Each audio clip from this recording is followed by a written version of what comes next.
Give love a bad name. Angel smiles on you. On your lips. Blood run red nails when you pain your tips. Last kiss goodbye. Whoa, love is young. No one can save you, the damage is done. Shut through the heart and you're to blame. We gotta update this. Alright, update to latest version, I suppose.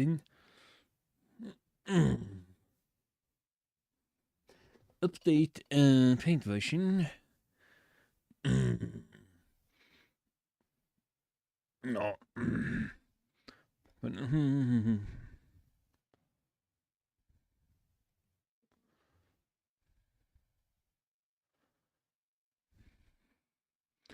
Download and install for Clip Studio Paint 4.0.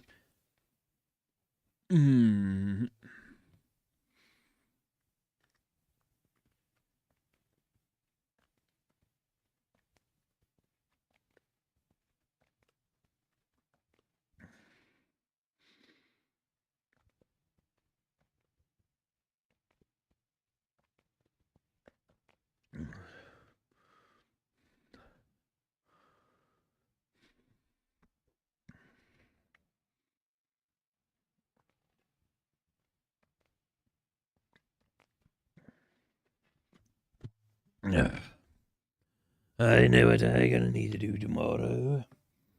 Gonna cut a hole. And then add some support, I suppose. Yes.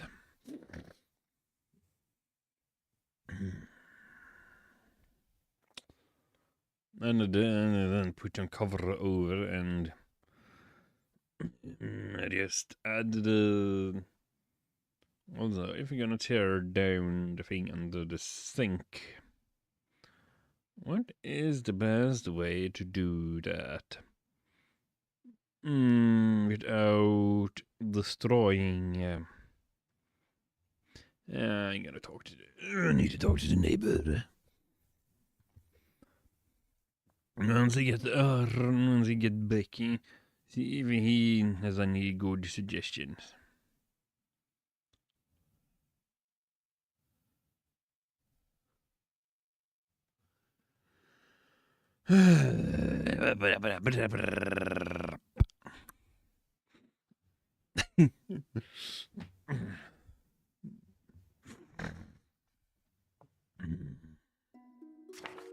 Your first kiss goodbye. Love is young. Yes.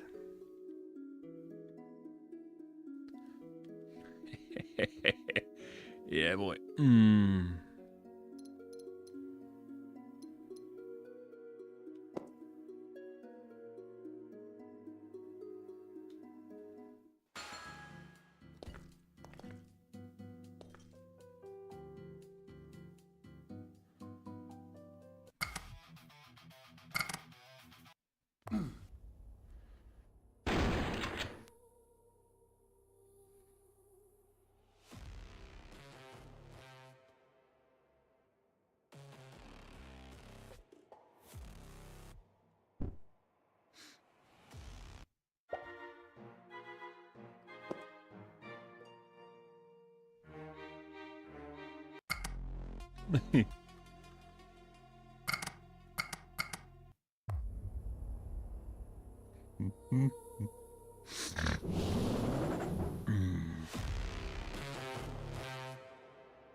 I think you might have put on the wrong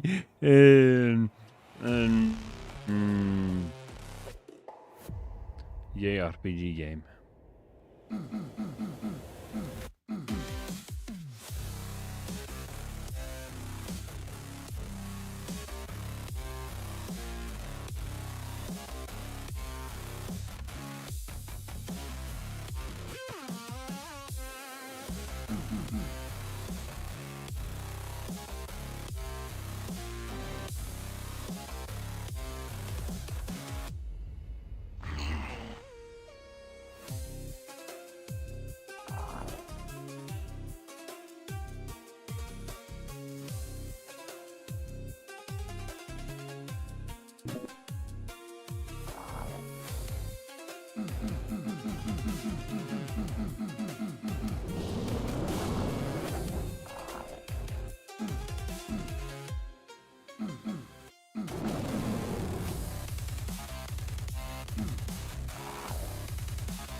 mercy.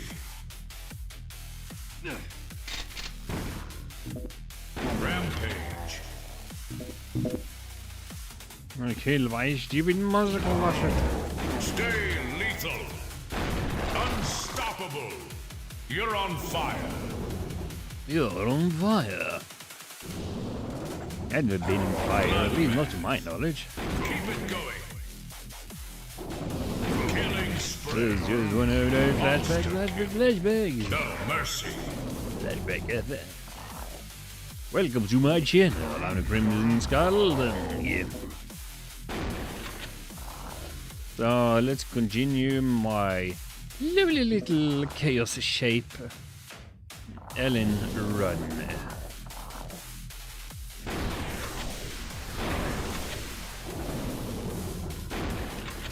Where, yes, unfortunately, I stumbled across a mod that lets us play Doom inside a game. Earn casino chips.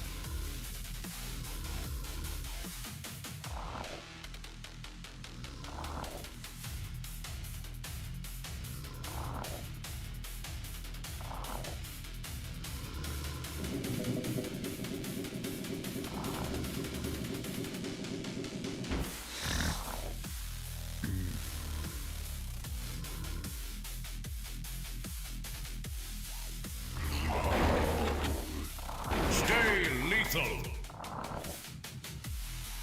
Unstoppable. You're on fire. Bloodbath. Keep it going. Killing spree. Monster kill. No mercy. Rampage.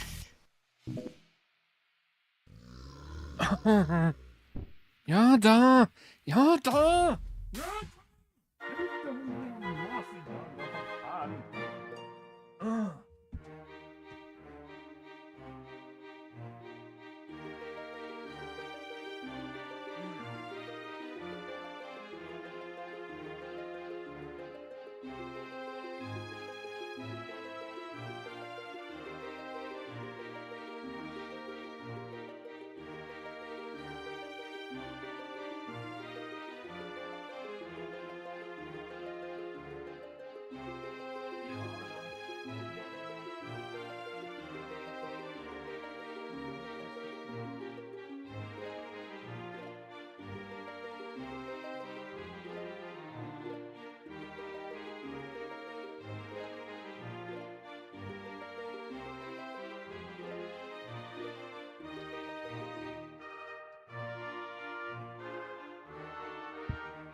Flott.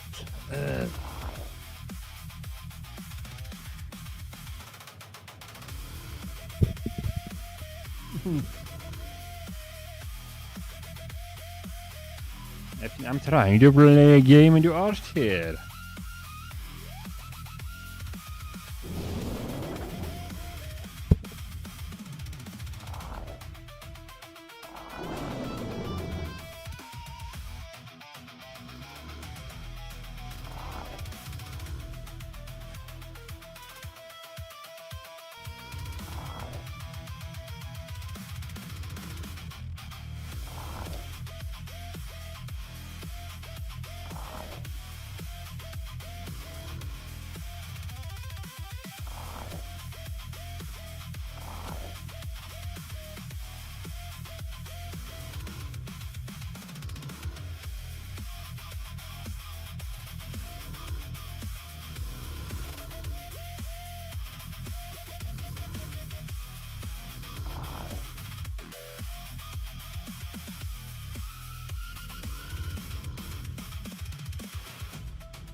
Oh no! Oh, you have talked to Asmongold before. Oh, that's so bad. He's like, dude, he has some opinions you don't like. Fair enough, but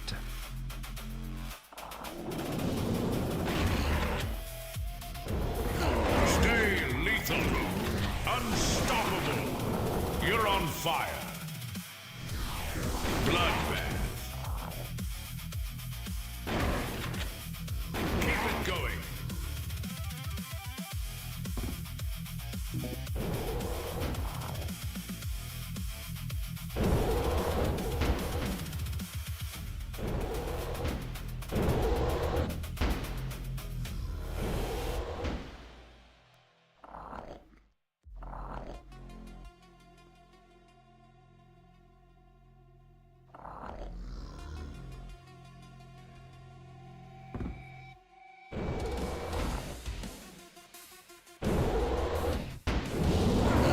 Killing spree. Monster kill. No mercy. Rampage. Stay lethal. Unstoppable. You're on fire. Bullshit monsterklasse.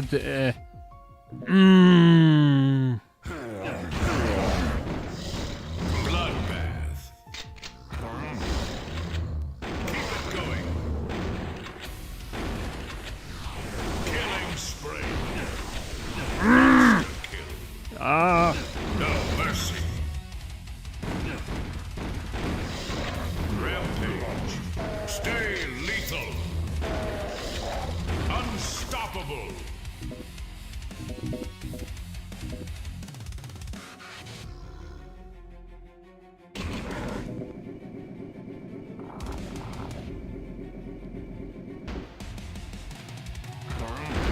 You're on fire.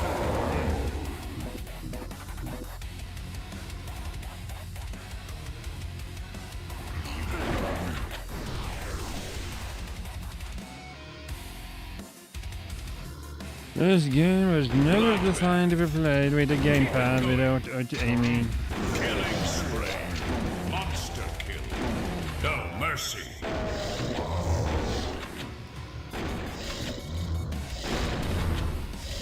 Rampage.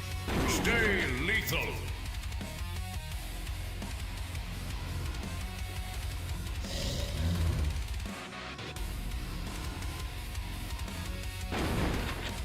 Unstoppable.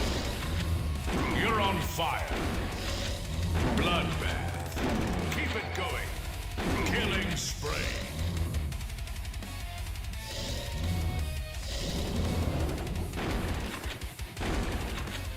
Monster kill. No mercy.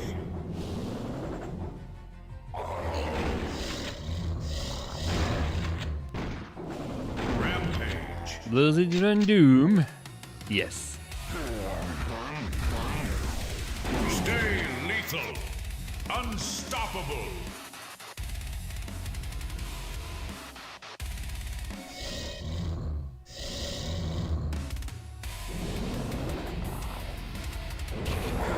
You're on fire. Bloodbath. Keep it going. Killing spree.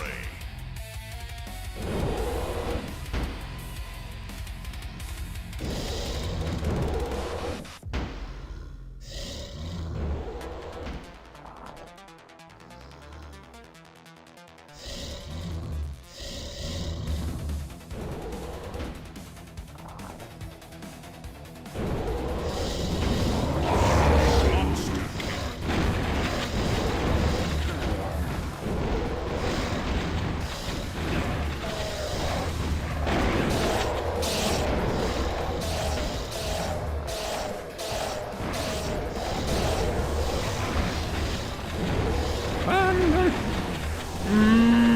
Stupid door.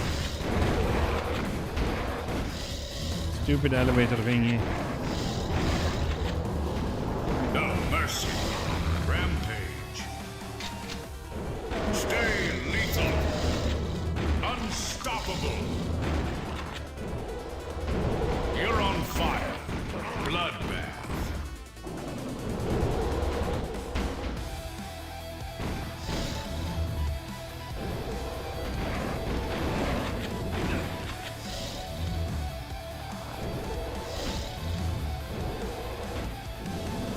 Keep it going.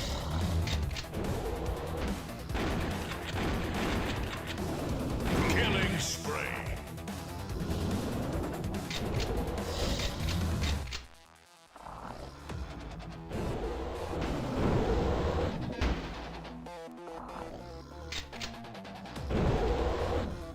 Monster kill. No mercy. Well, do how aiming works, then like open Doom and whatnot.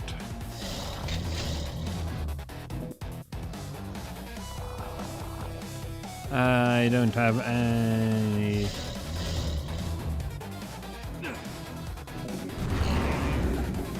Really good way of dealing.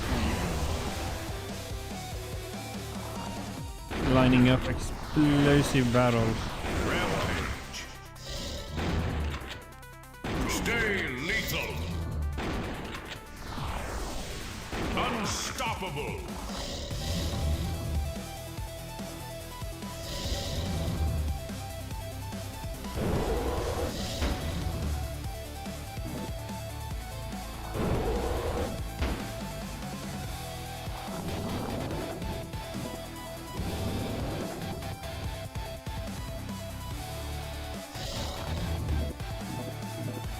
Hmm. Uh.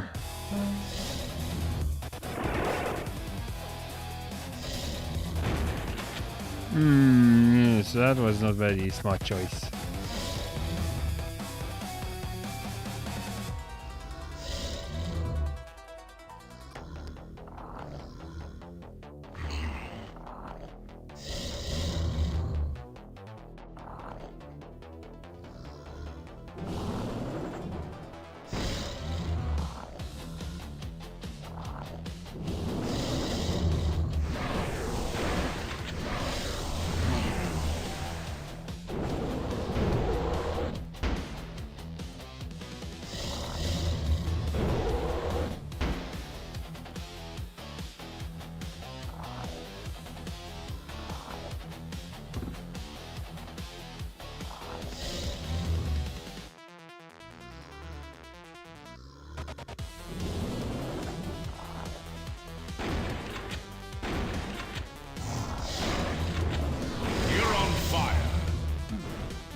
Unstoppable.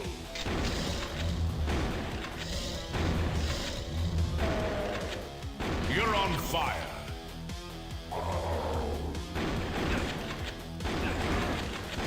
Bloodbath. Keep it going.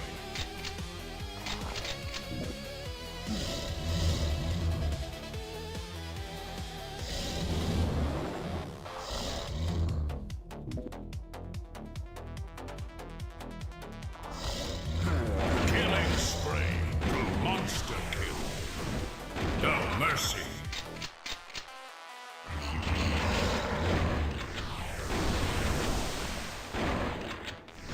Rampage.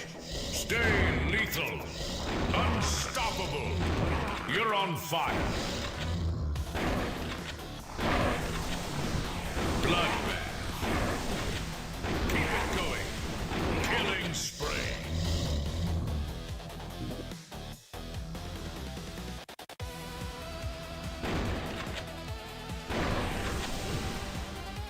Monster kill. No mercy.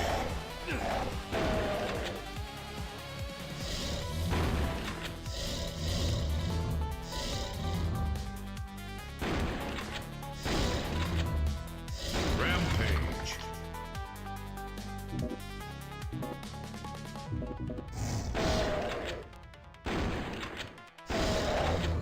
Stay lethal.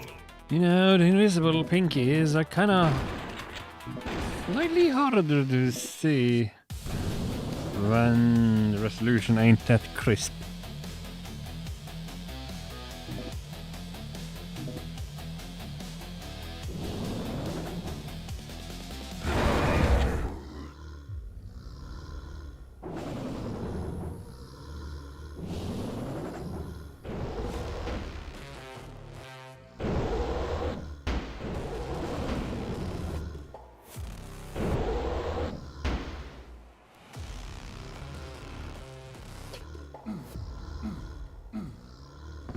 Oh, my mistake, they're called specters.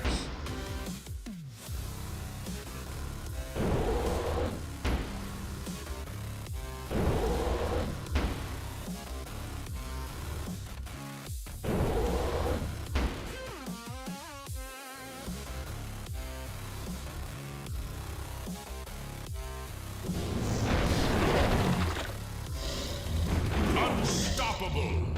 You're on fire. Bloodbath.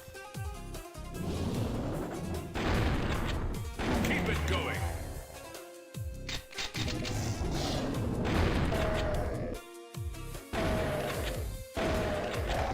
Killing spree.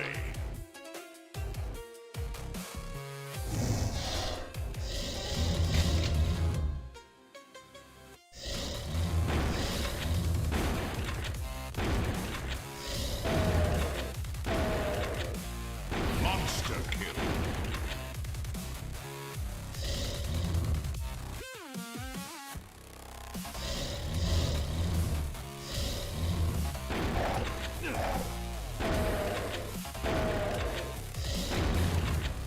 No mercy.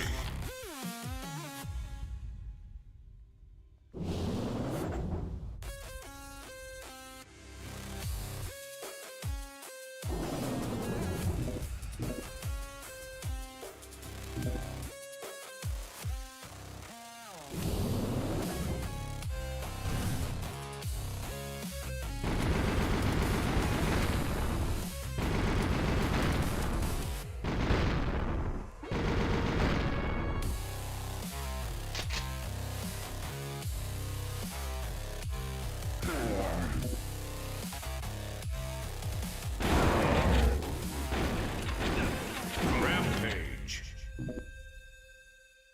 Stay lethal.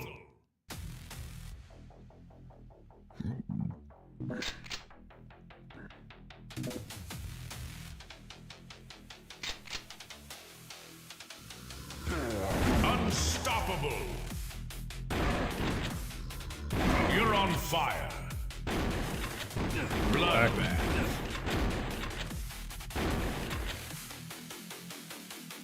Keep it going.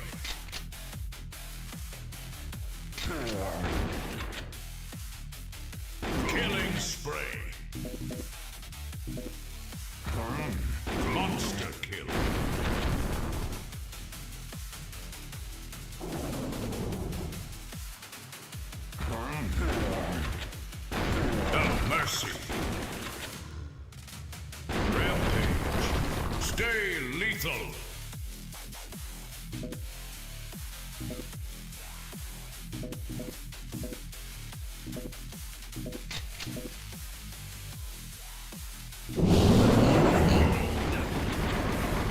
Unstoppable. You're on fire. Bloodbath. Keep it going. Killing spray. Monster kill. No mercy. Rampage. Stay lethal. Unstoppable. You're on fire. Bloodbath. Keep it going.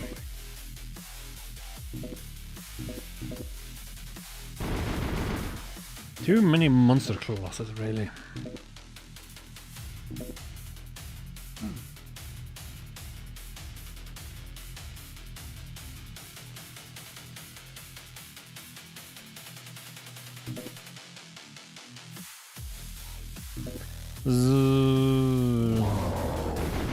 Killing spray. Monster kill. No mercy. Rampage. Stay lethal. Unstoppable.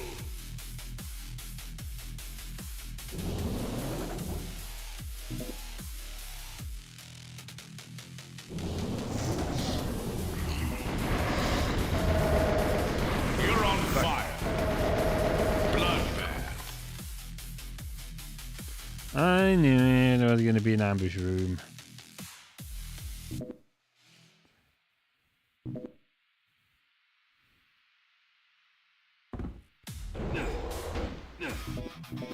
Det är som genre mer bullshit.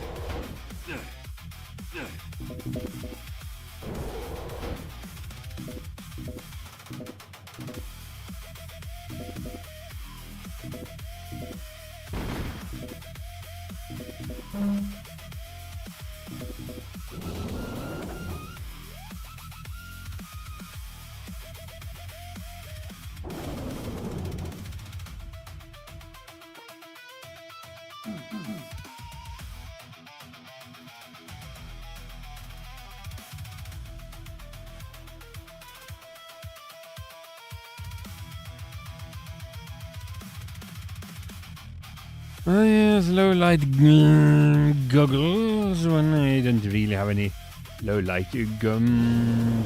See, I can. Keep it going. Killing spray. Monster kill. No mercy. Rampage. Stay lethal. Unstoppable.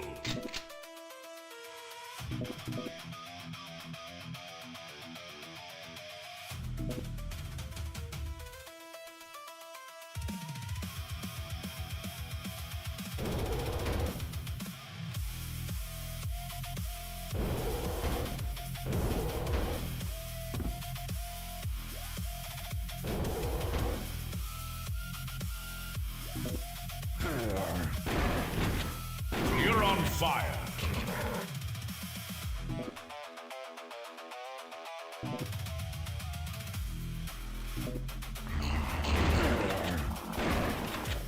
Bloodbath.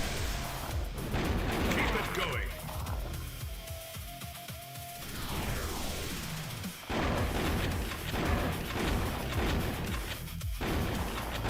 Killing spray. Monster kill. No mercy.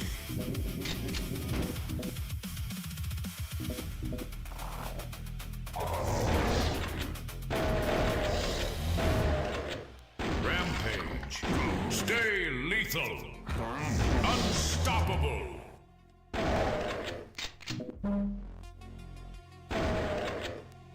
You're on fire.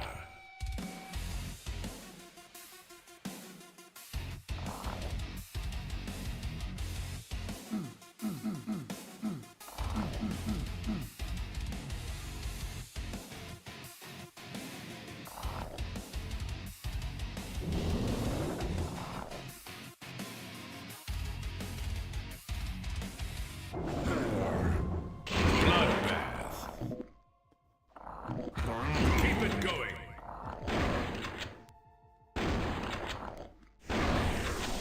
Killing spree. Monster kill. No mercy. Rampage.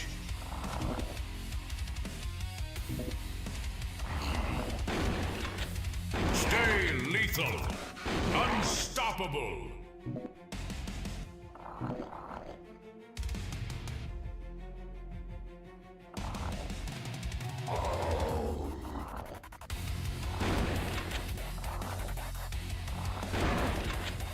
You're on fire. Bloodbath. Keep it going.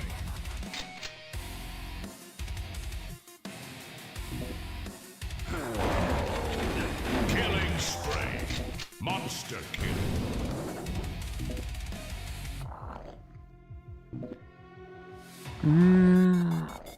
I don't think I have a master button.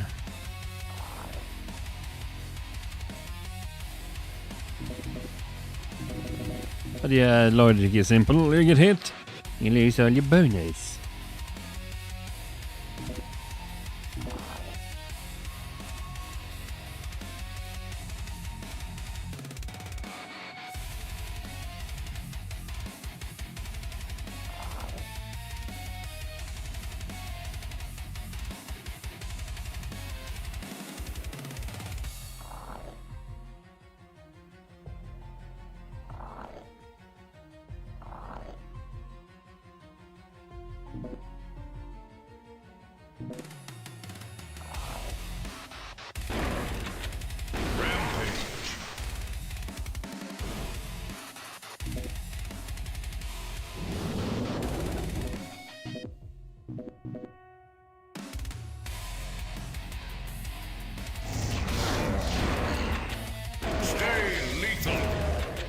Unstoppable. You're on fire. Bloodbath.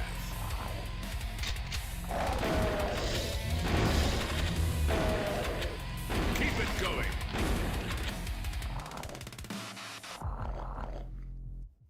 Killing spray.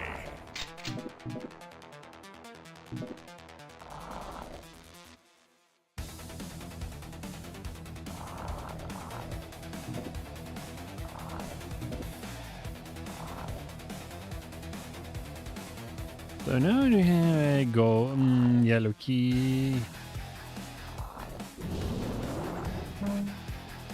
Det är serven, va?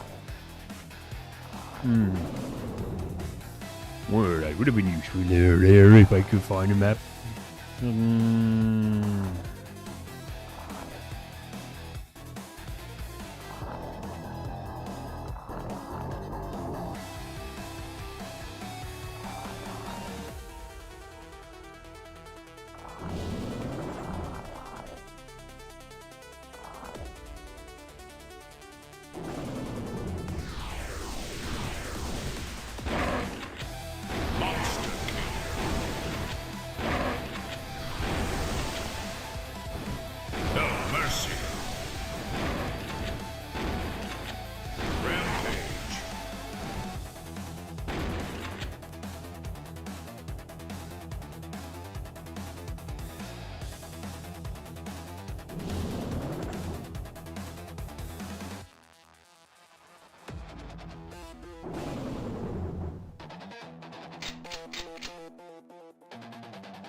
I suppose I'll just get these level done. These nuts, and then we just return to the regular schedule.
No mercy.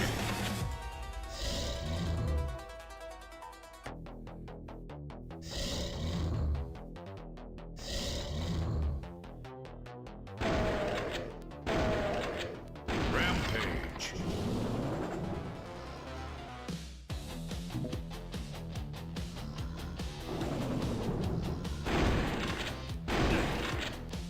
Damn it. Stay lethal. How many of these fuckers are there all around, eh? I'm trying to maintain a bonus here. There's not enough casino ships to buy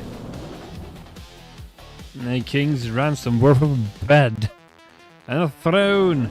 Once I have the ability to actually carry the damn thing.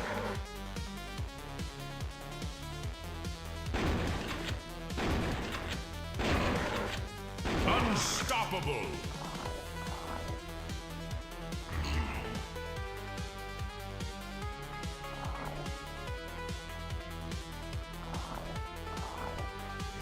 You're on fire. Bloodbath.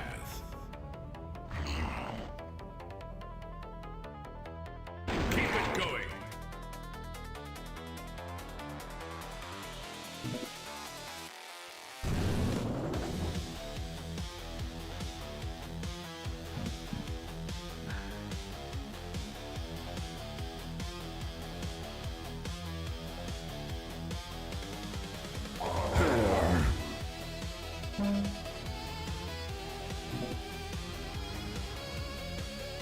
Killing spree. Monster kill.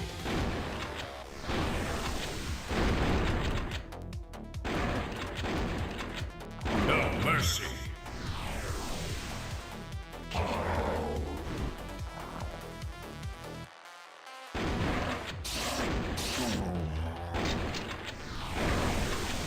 Rampage.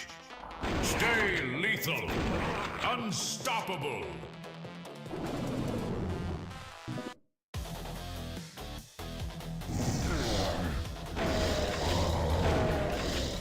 You're on fire.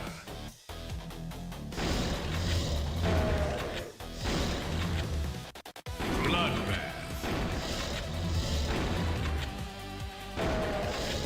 Keep it going. Killing spree.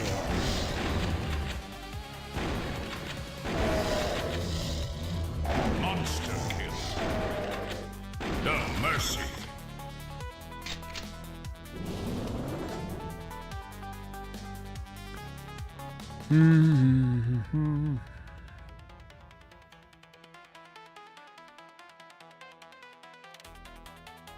Still don't like hit scanners, but anyway.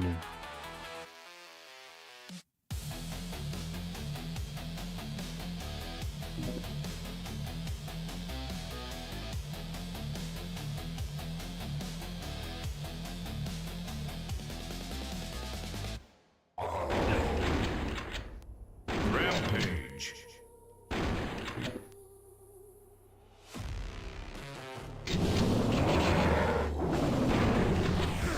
Stay lethal. Unstoppable. You're on fire. Bloodbath. Keep it going. Killing spree. Monster kill. No mercy. Rampage.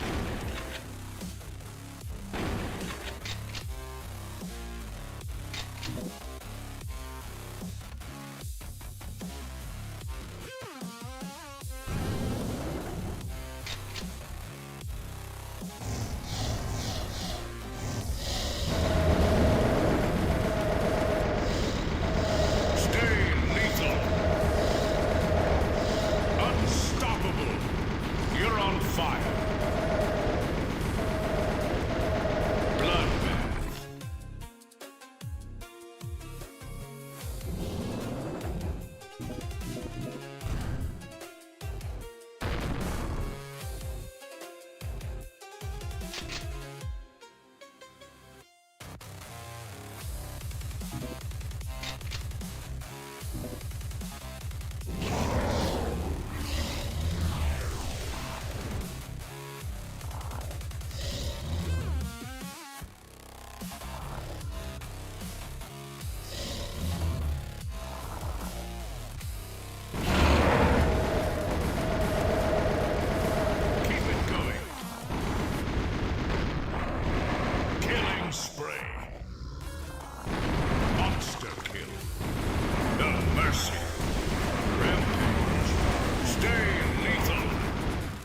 Unstoppable.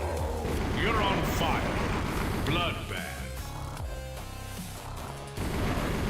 Keep it going. Killing spray.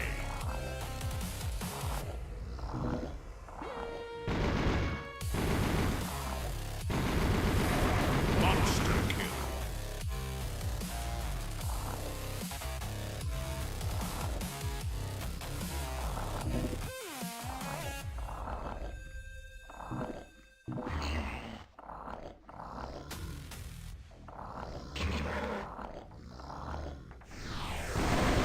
No mercy.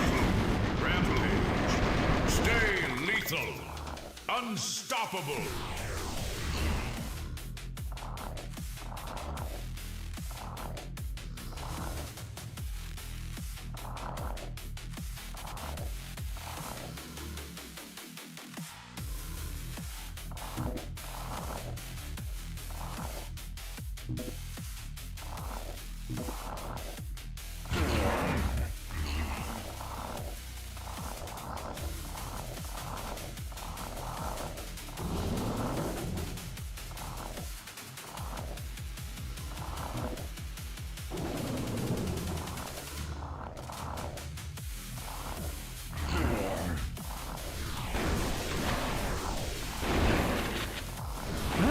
You're on fire. Where the fuck did you come from, you little asshole?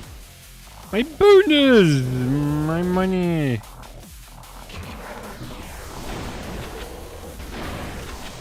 Blood. You are costing me money! All the gambling with my life.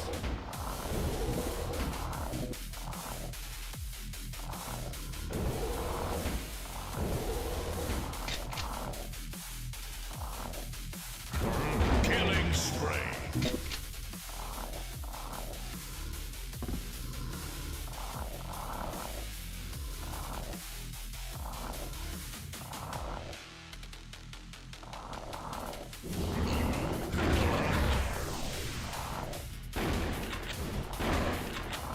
Monster kill.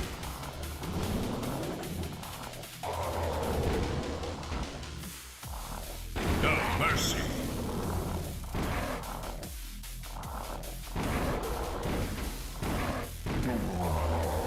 Rampage.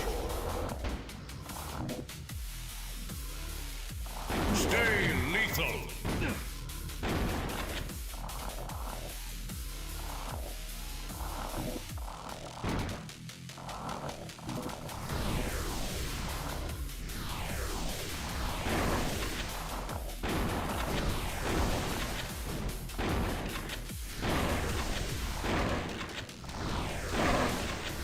Unstoppable. You're on fire. Bloodbath. Keep it going.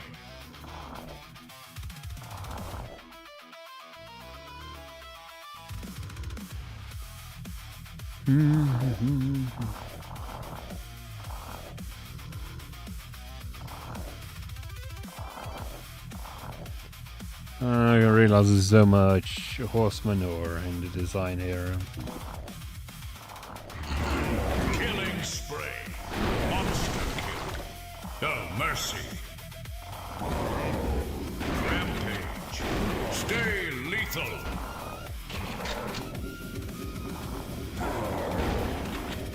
Unstoppable. You're on fire. Bloodbath. Keep it going.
Sheesh.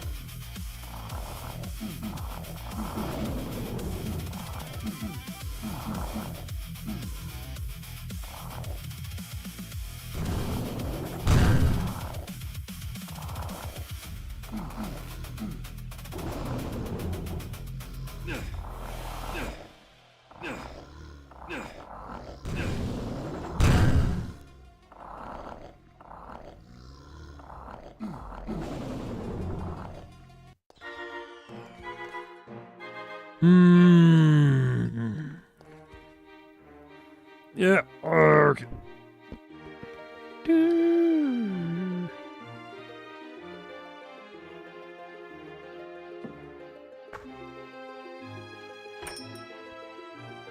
But yeah, 50k.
God damn it, don't tell me I'm gonna need to do a handful of very irritating things now. Yes.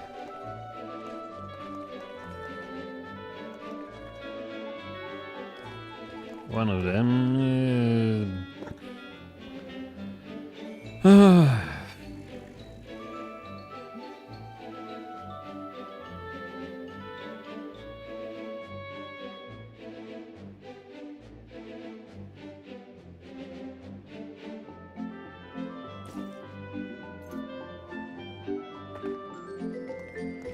let's ride.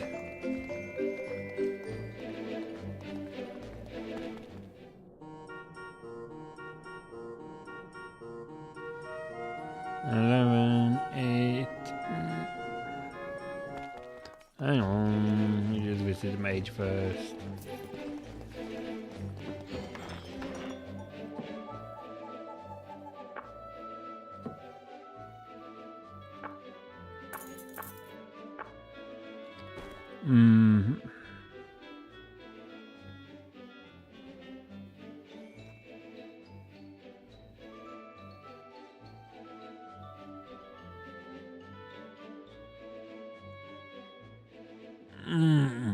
Right, of course.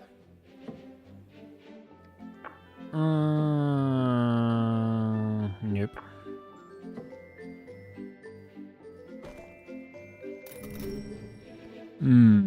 Ooh.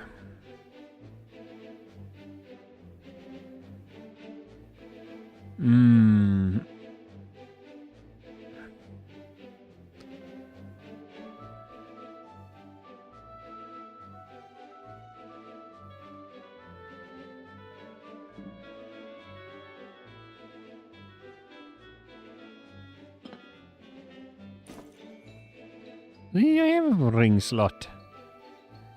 I grew a finger for a ring finger.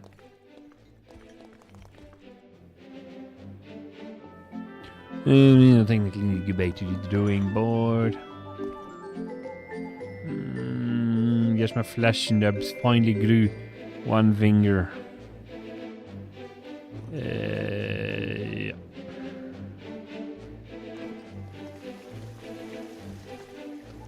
Where is the delivery box?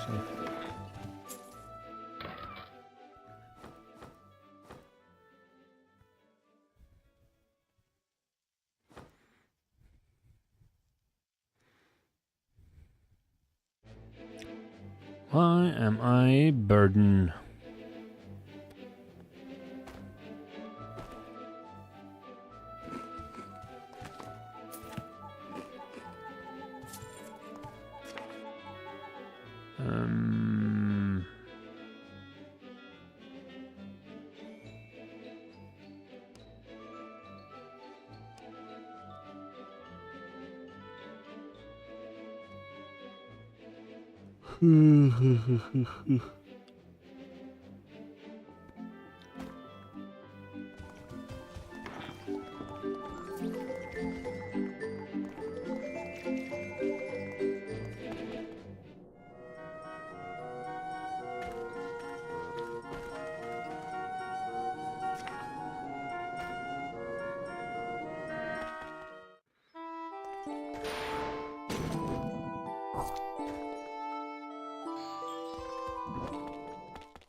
So essentially, it is not my. It's not the kill.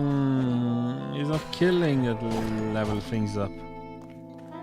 It is skilling.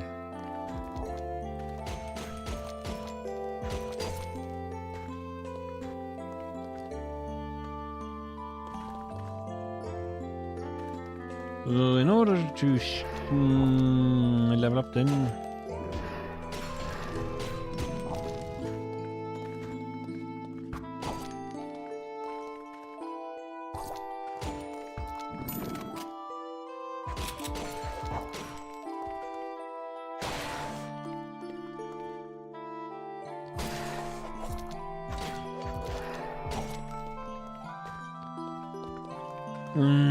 Just gonna need my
you know, elemental.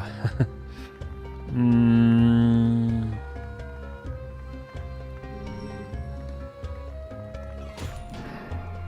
Essentially, elemental clouds are dangerous because they have elemental bolts. Then I go.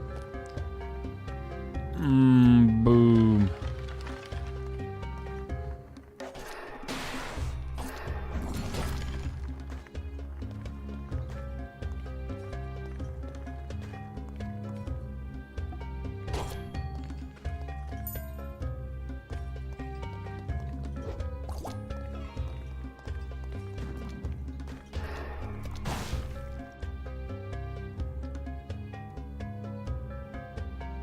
Bomb.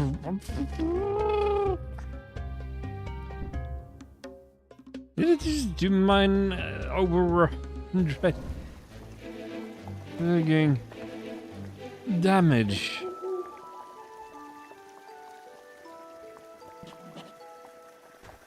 I'm really not paying attention to what I'm fighting, am I?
I also realize I don't need a span.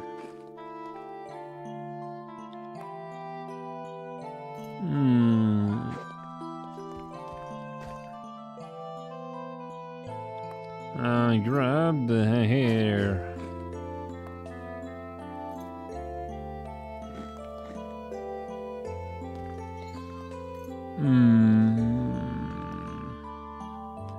Rubs the stomach in satisfaction.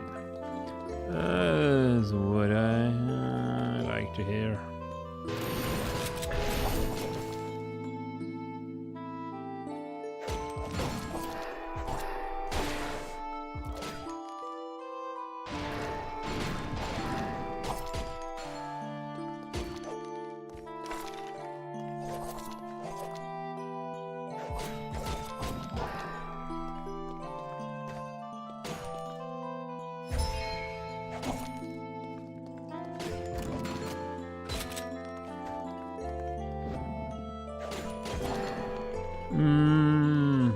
Oh, my inventory.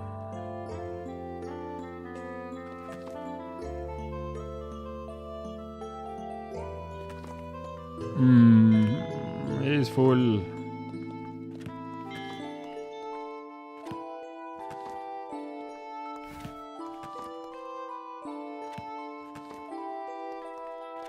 But yeah, doing this anyways is... I just need some stuff. I just ciphered the book.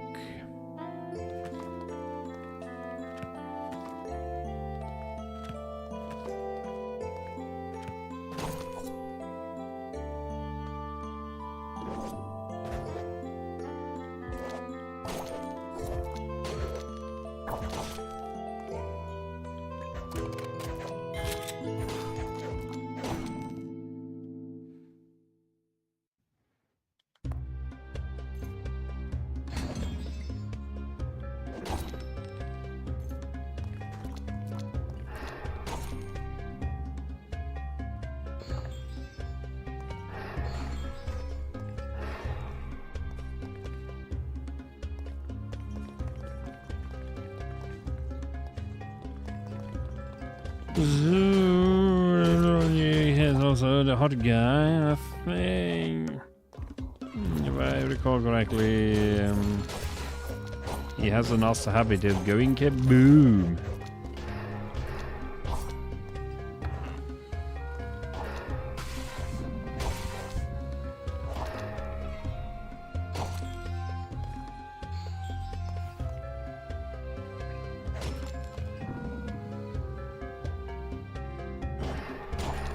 Oh,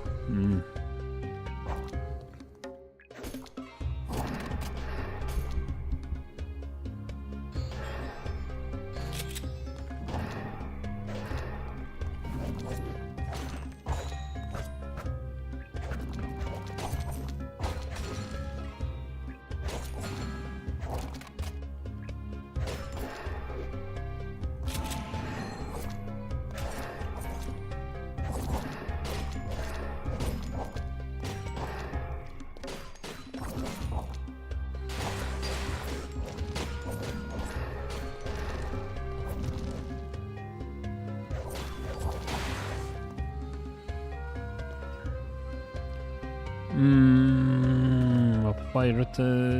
Yeah, I would just read it. I don't have the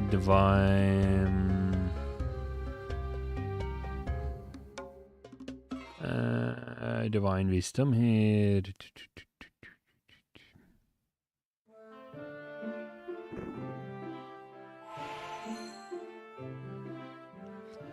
Magic learning literacy.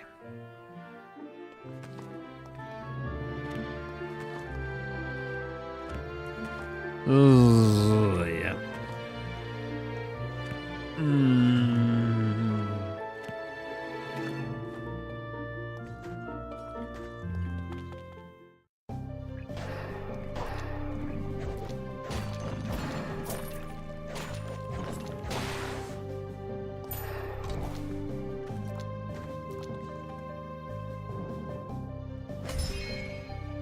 Granite hammer.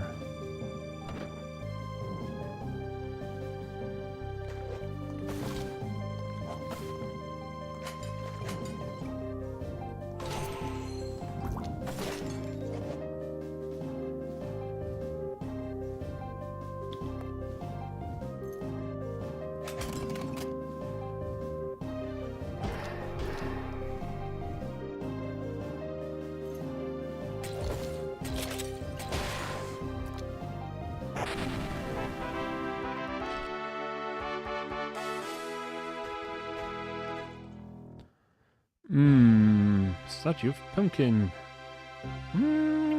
Divine lightweight shirt, devil tail. Yeah, let's see. Just quick crafting. Just go. Nope.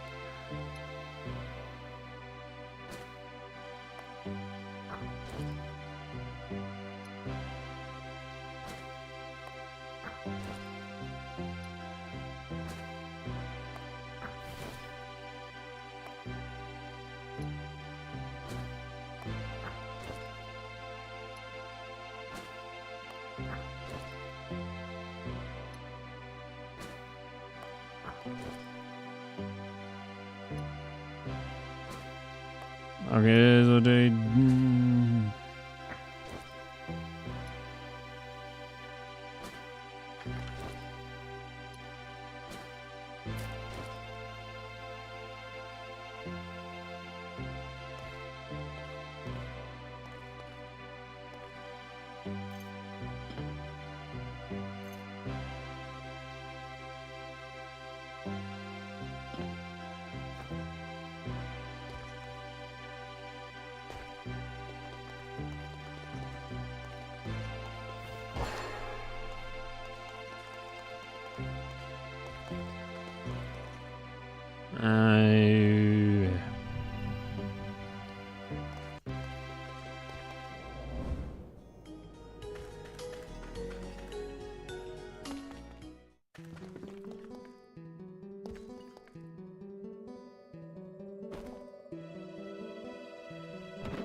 Crossbow booze.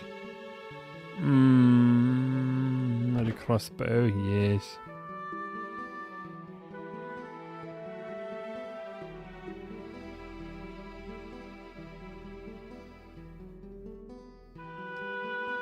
Nej, jag som både booze and also.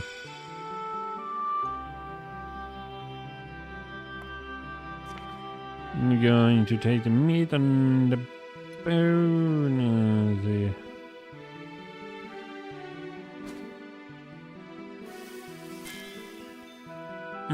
Yes. And more skill stuff, eh?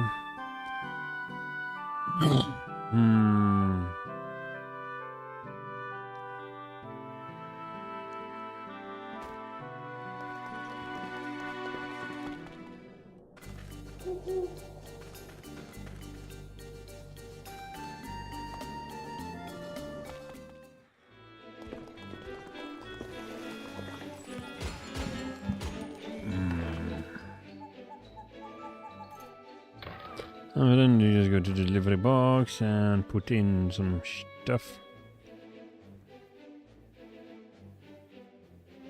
And realize the charm of the...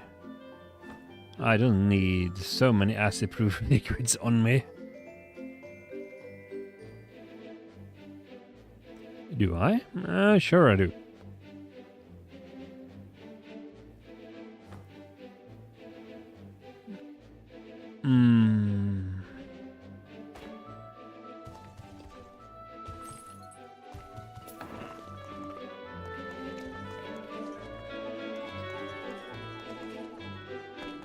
Alright, so we just walk in.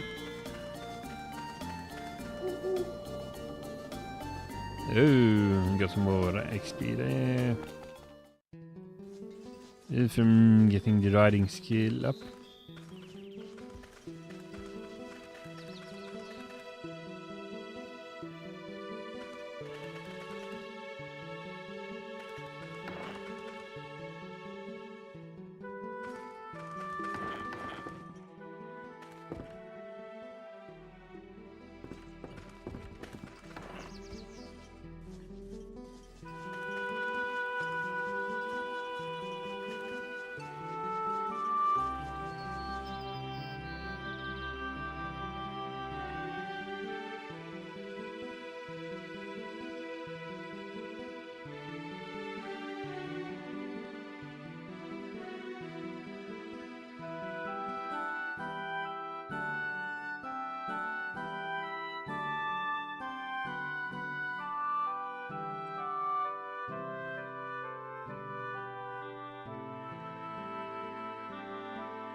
Pick up a silk panty.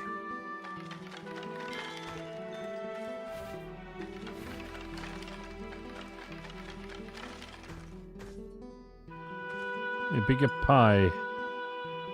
Failed dish.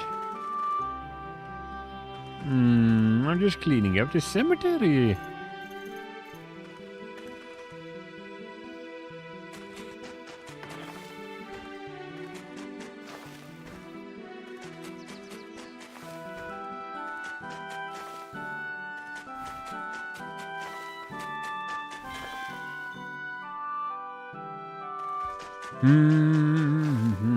There are many skills you need to survive in the world. One of them is grave robbing.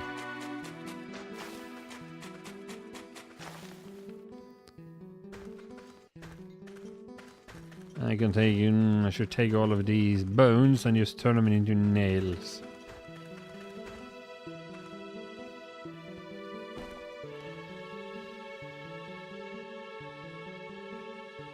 A failed dish.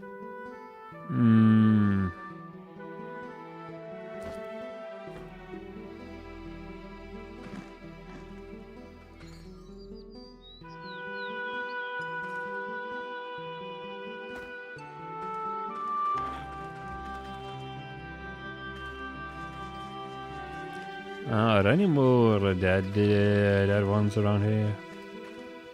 No. Also, it looks like the character wants to sleep. I'm gonna say. Yeah, it's not the usual.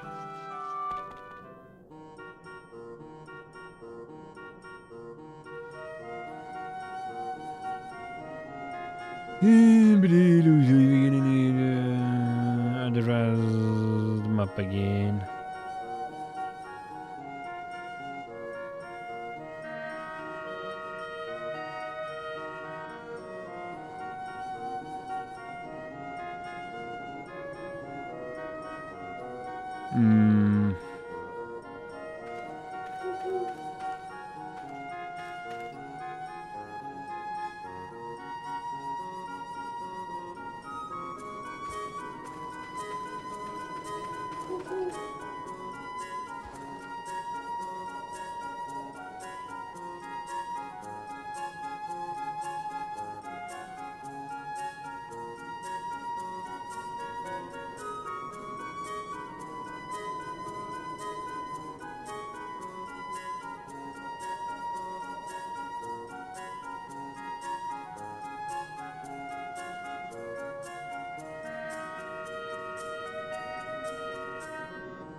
Yeah, but seriously. The snow needs to be a lone 3-3. Not too far from...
I'm a...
Rayos. Let's see. Do exterminate, pawn, teleport.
Don't I have a return equation?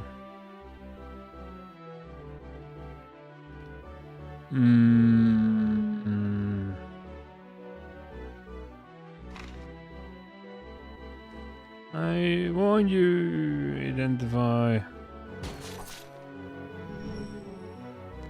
How do I make your ship?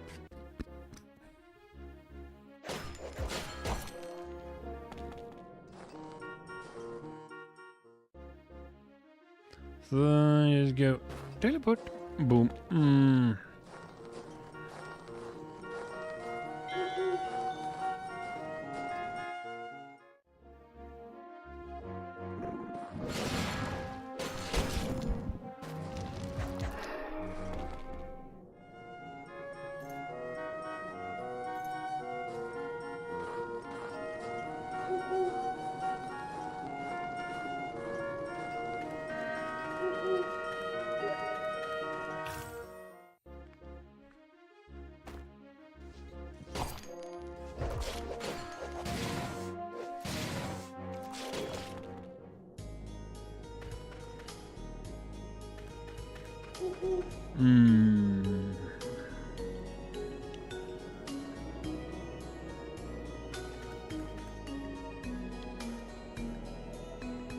I am gonna need let go back.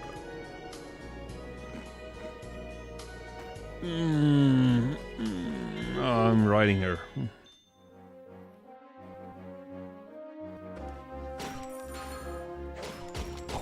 The mayor. Alpaca is excommunicated.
Jerky. As anyway, I think it's time to get rid of myself. Wooden side, this one. Sandals.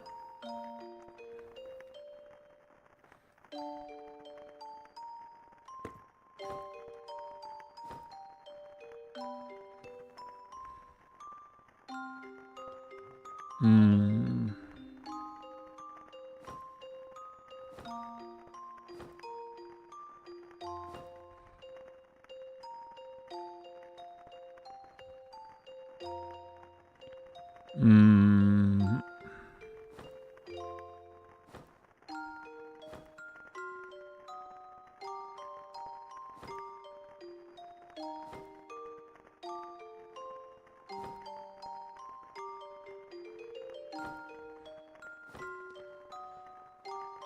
Hmm. Massive damage.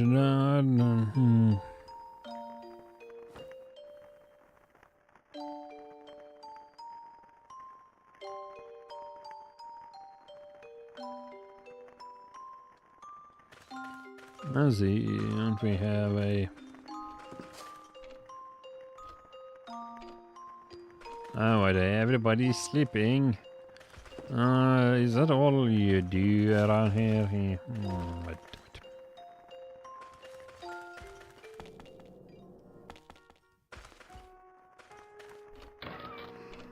So bit, I suppose.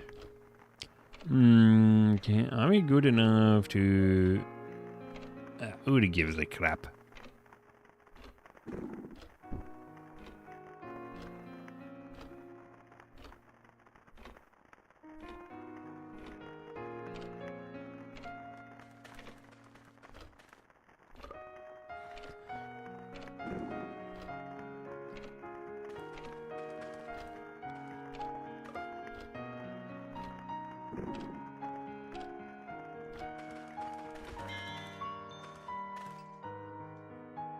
New level in anti-spam package.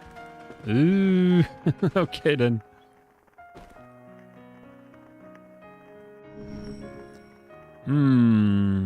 Wailing Oblivion.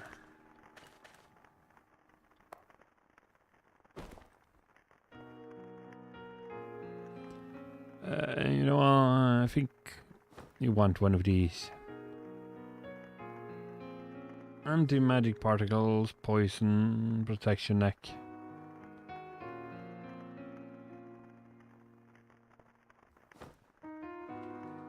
Yeah, you know, anti-poison, that is actually a good thing.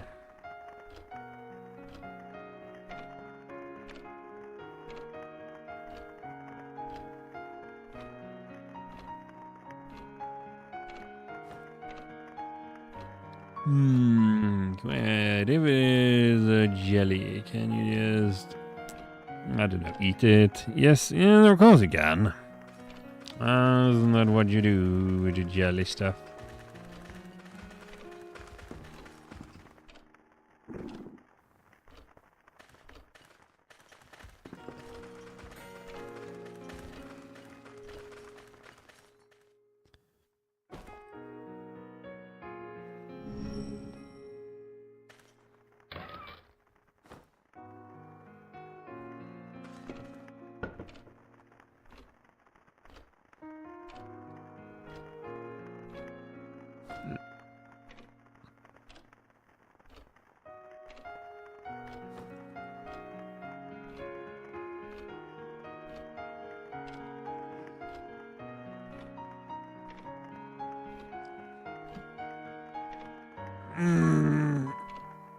Do it one.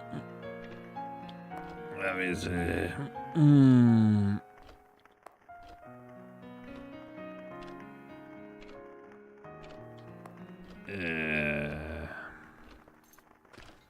grab as furniture. Oh yeah. Mm.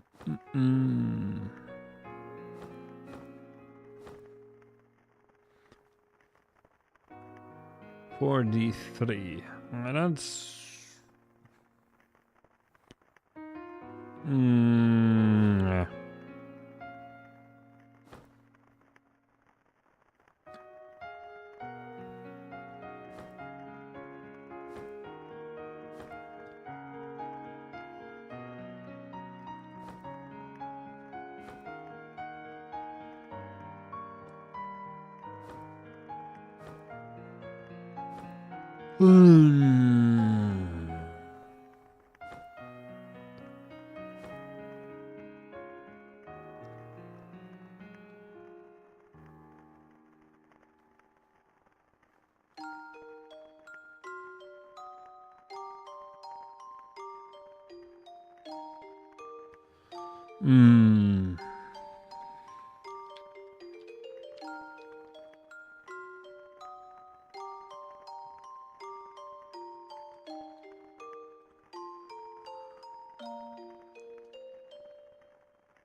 You saw me. Yeah.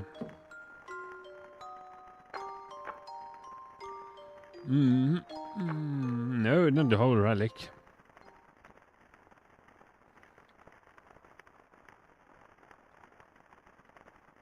Oh yeah. Oh.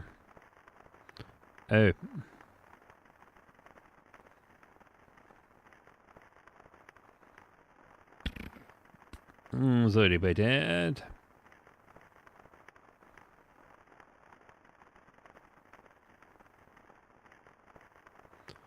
But I seemingly forgot what I was trying to do.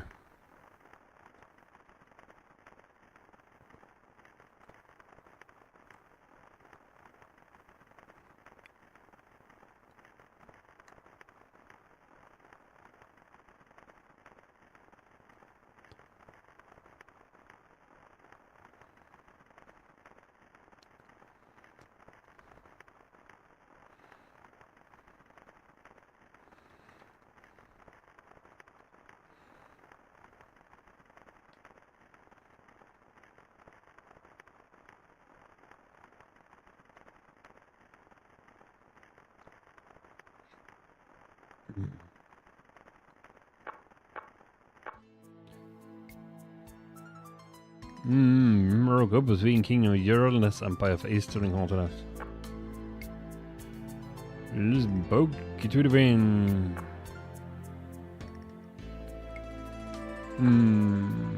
The dark clouds are once again looming over Tiris. Broken claws, my time before I rebuild the fleet of care and worship.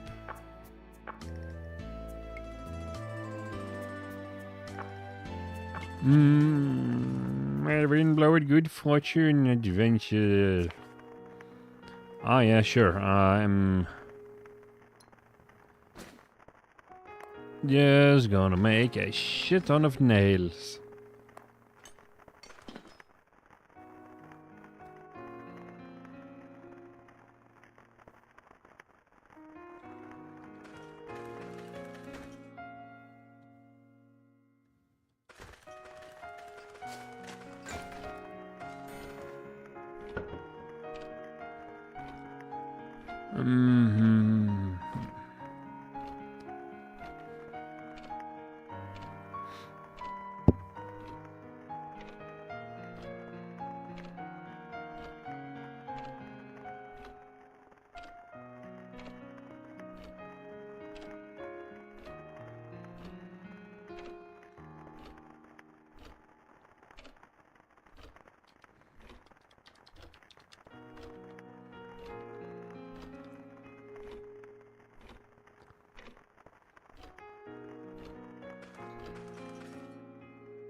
Wait, what?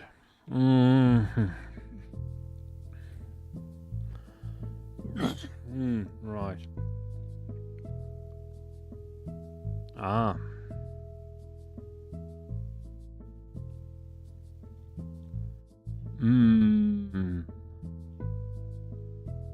Right.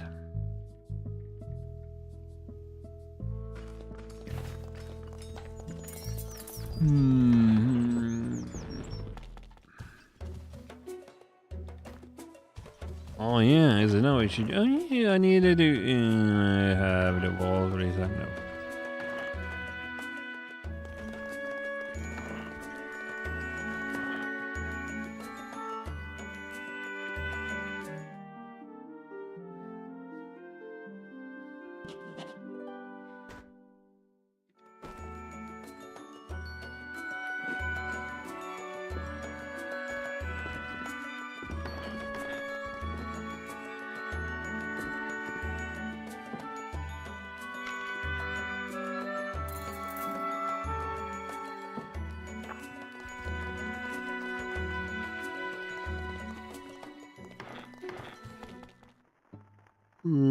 Margialg.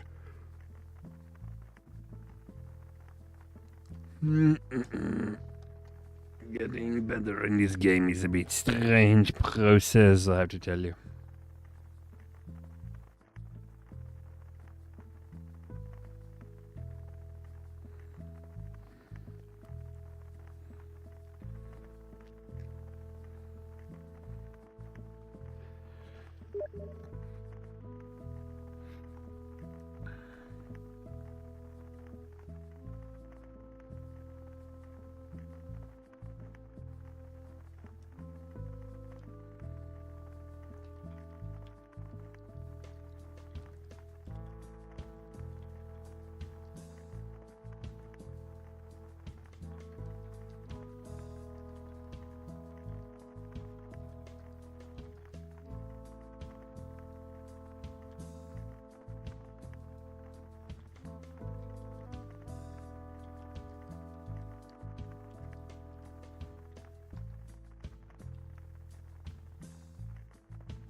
I know.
Another day in the book community and another Let's see. bookish artist trying to scam with AI. Allegedly. Let's delve into the AI. situation because Ay, ay, ay, ay, this ay, one ay, ay, is ay. interesting. So this kicks off with a post made by an author writing, seeing another You watch indie something, author you get need to do one tricked by thing with AI YouTube artists who are videos. dishonest and deceive them out of so much money is why it's so hard to trust nowadays. I'm about to start calling people out. I'm feeling messy today. And somebody says, you should call out scammers. They make it hard for everyone, both authors and real artists. And OP says, I'm trying to get permission from the author. I don't mind blasting their name. But since it's not my art, I don't want to share things that don't belong to me just yet. But regardless of this OP being a little, completely understandably hesitant to share, work that is not theirs, somebody else made a call out post writing, possible AI scam alert. Ruby Doodles, and don't send hate or bully anybody, right? Posted under a thread that she takes commissions and showed photos of art that look very AI generated. Also, it didn't align at all with her usual art style. After getting called out, she blocked me, I think. Pics are her account's old and new art. So I actually saw this happen, and I was like, the moment I saw this, I was like, oof, I can smell something happening here, So somebody writes, I need more character art. It's an addiction. And then the account Ruby Doodles self-recommended themselves, writing, I heard you want more character art. May I introduce you to my favorites? So this is one of the character arts. It's a very sketchy piece. This is another one they had. This girl is another one. And here are other examples of their art. It was October 2025, so it was not that long ago. In a different art style. Want to give benefit of doubt. A lot of artists have like a simplified art style and a much more elaborate art style. So I'm not saying that alone, a different art style, means that this is suspicious. And this is the accounts. One thing I just want to point out is like you can see other examples of the work. And I should have taken screenshots, but I was in Vancouver for a week, guys. I was kind of on vacation and not really snooping. You can see here like they have stickers. And again, the style is very different. And this is in a very different style than I would say for this.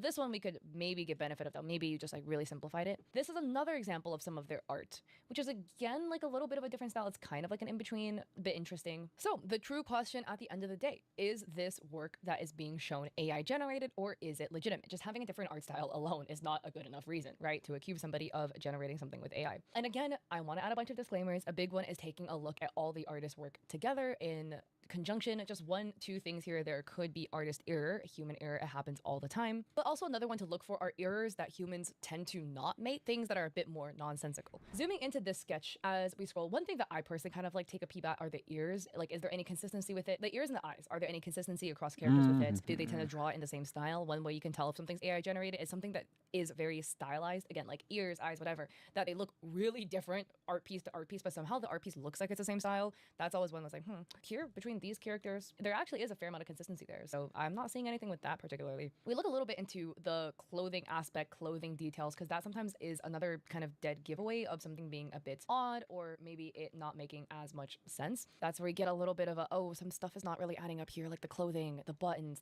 on the clothes. Okay, now the jacket, right? We have a button up here at the very top, and then there is a ginormous gap, and then we have 3 more buttons. What happened to the button that would be here? To match up with the buttons. And then also look at the buttonholes, right? Because this artist draws the buttonholes on the other side. Oh my god, Chip!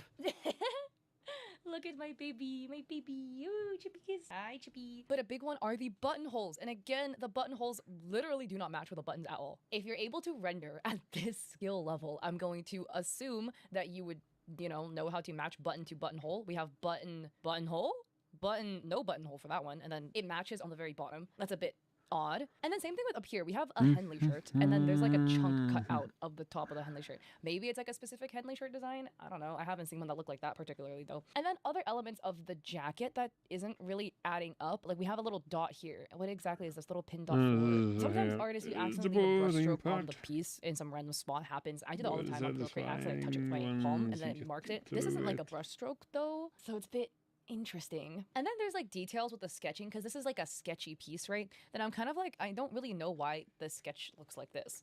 Now maybe again you just like added some scribbles here or there and like left it a little bit rough, a little bit sketchy, but there's like wrinkles going across the denim jacket that also cuts across the pocket. Now, like in a denim jacket, the pocket is really stiff, so you typically wouldn't see the crease in the clothing completely match up from clothing straight into pocket. Like there's no divot, no deviation. It's not like flattening out where the pocket is and creasing around the pocket. So no account for like the stiffness that would be here. Bit interesting. And then we again have like random cross-hatching lines everywhere. Benefit of doubt, some artists do that as part of their art style. So if this is typically the art style that the artist would do, I'm not going to question it, right? But that's just something that is a bit interesting. Now, going to the face, one other thing that I find a bit odd is that this person, the male character here, has stubble. Totally fine. Most artists don't draw the stubble patchy. Like, this is definitely a choice to do. Maybe the artist forgot. I don't know. But that's definitely a little bit, had me scratching my head a little bit there. Now we get into this piece, and this one is, a little some interesting stuff happening here. This looks to be the same character, where now we don't have the patchy beard anymore, so it's not like part of the character design. But look at the shirt, okay? We have another Henley with 0 buttonholes on the other side. Sometimes artists just don't want to draw it, you know, and just being lazy. I'm totally with you on that one. But they draw it here. It just looks like they forgot to render this. But the pockets. We have a chest pocket here and a chest pocket here. Why is this pocket only 80% of the size of this pocket? Like, this is what I mean by errors that humans wouldn't make. This person, if this is legitimately drawn, they have a high level of anatomy, right? You just wouldn't make an 80% pocket here. This is just an error that AI would make, though. And then again, we have the oddities with the collar happening. No buttonholes again, but there's buttons. But delving back into the call-out post, somebody in the comments took a look at the photo that was a lot more stylized, right?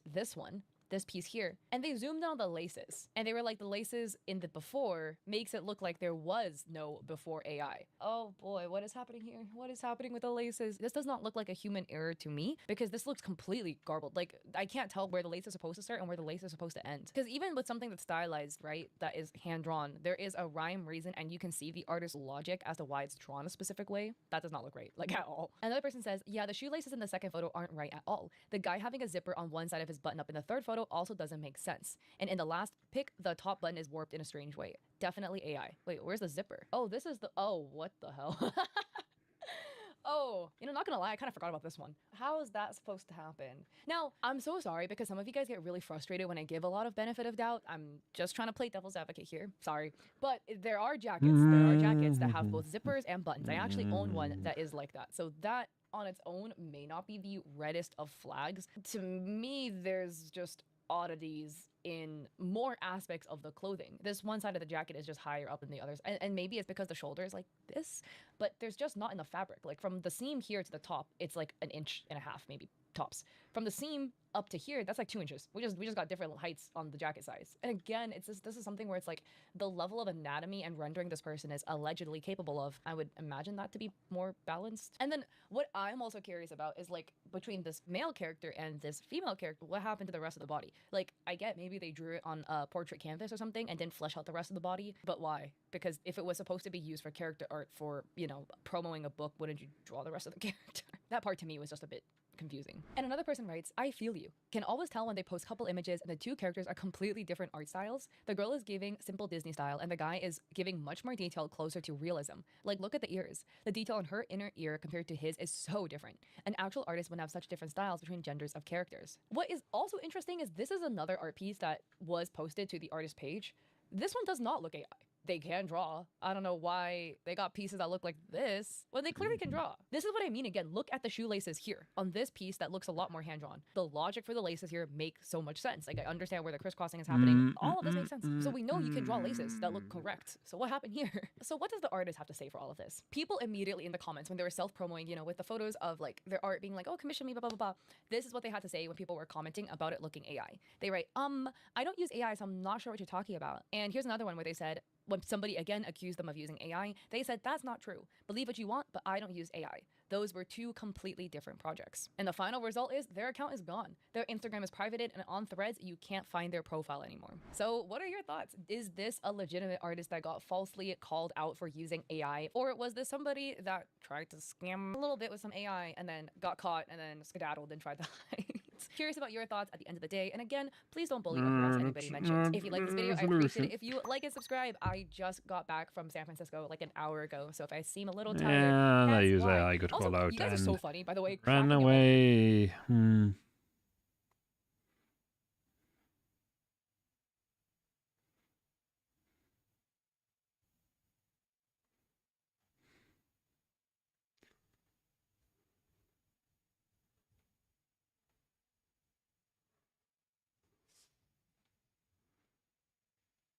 I had a question.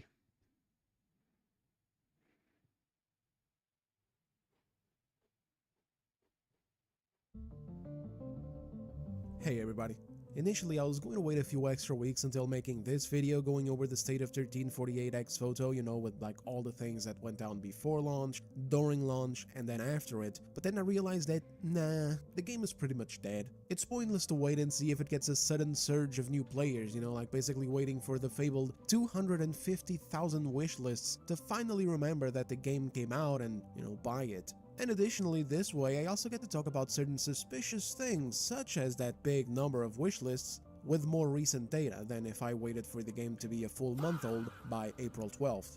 If you're looking for an entertaining review / breakdown of the whole game itself, I'll be linking it down in the top comment and the description of this video. I got something on that too. And also, if you are a recurring viewer who watched that already, I always forget to say this, I do those sorts of videos for other games too. Usually YouTube just doesn't push them out onto the algorithm unless the games themselves are currently a very hot topic or brand new or whatever. Also, sometimes, you know, some videos may end up being caked in profanity, like my video on Rogue Warrior that got claimed, removed, re-uploaded safely, and then claimed again. Yeah, it is what it is, I guess. You win some, you lose some, but the videos are there, so if you enjoy that sort of breakdown content, check them out if you're interested. I'll see if I create a playlist specifically for them too, to make it easier to get. But anyway, so back to our boy, 1348X Photo, the LGBTQ plus game centered on two lesbian characters that ends in a violent domestic dispute.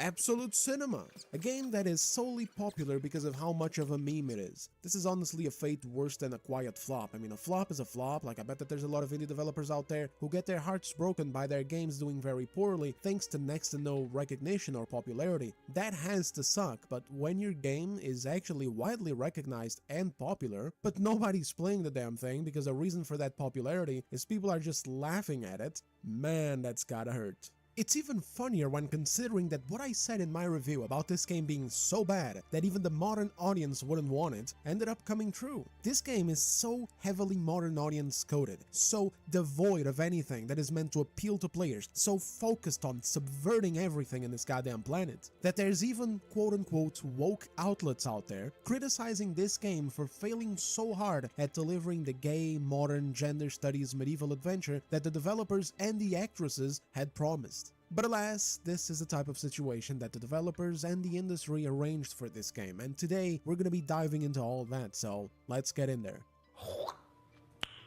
Nice. This game was astroturfed to hell and back. This is actually a really important element about everything that happened to it. If you followed the history of the controversy around this game, then you already know about that one thing where they basically inserted themselves into a massive social media drama by piling onto a bunch of outrage that another indie game was receiving at the time. And if you don't know about all this, then I'll keep it as short and sweet as possible. So there was this other indie game called Knight's Path, very small independent project being made by around 5 people. It's set in a low fantasy medieval setting inspired by the Holy Roman Empire. This game got a nice bit of an algorithm boost and started making the rounds. People asked questions about it and the studio's answers pissed off certain people online.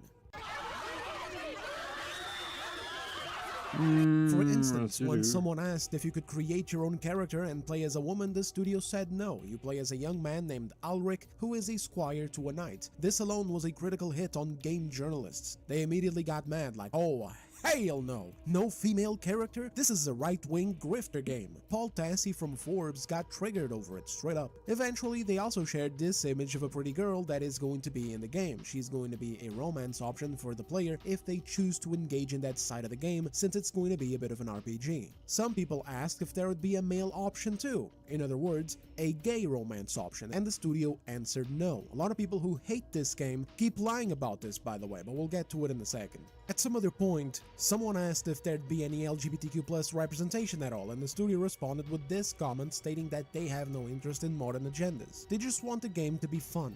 This is the thing that blew up and generated a ton of hate towards the game. There was already some from the blonde character alone because, you know, people were calling it an incel game. God, imagine the developer just wanting to make something fun.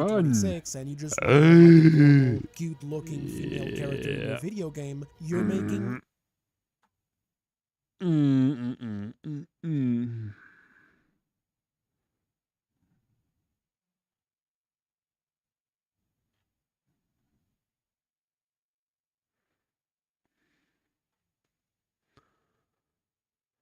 Ooh,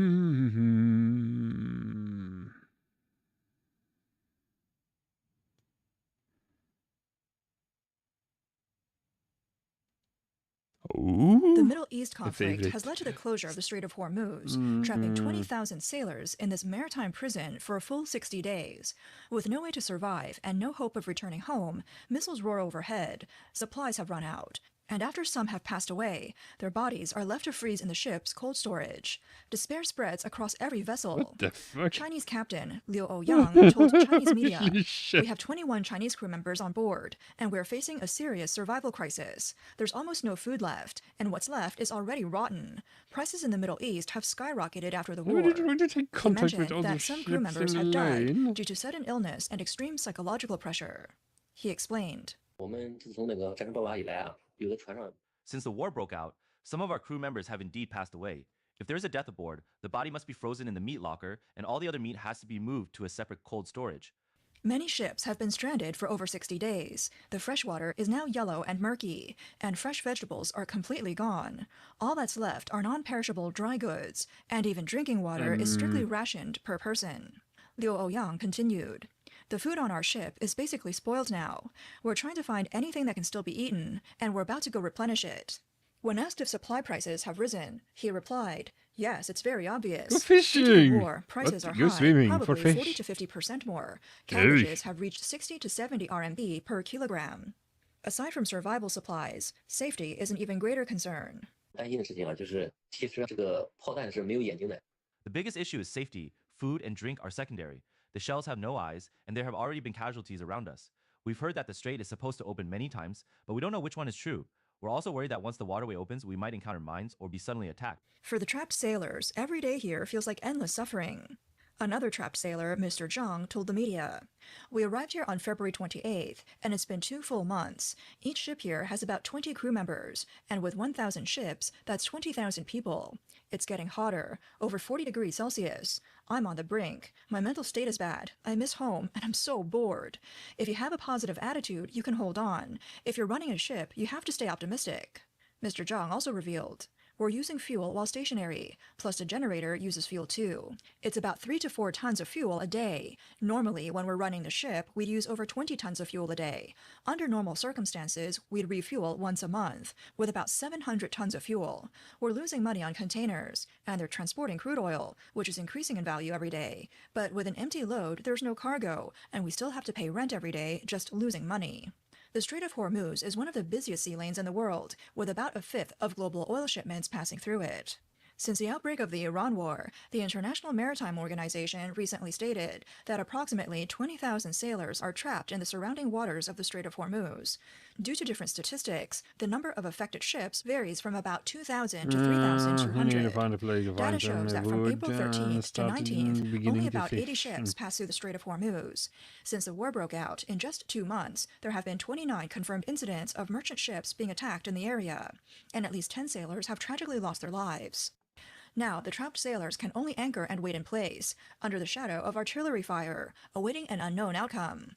A Chinese sailor recalled that at night, the sound of an explosion would make the second mate on watch instantly tense up, instinctively thinking it was a missile attack.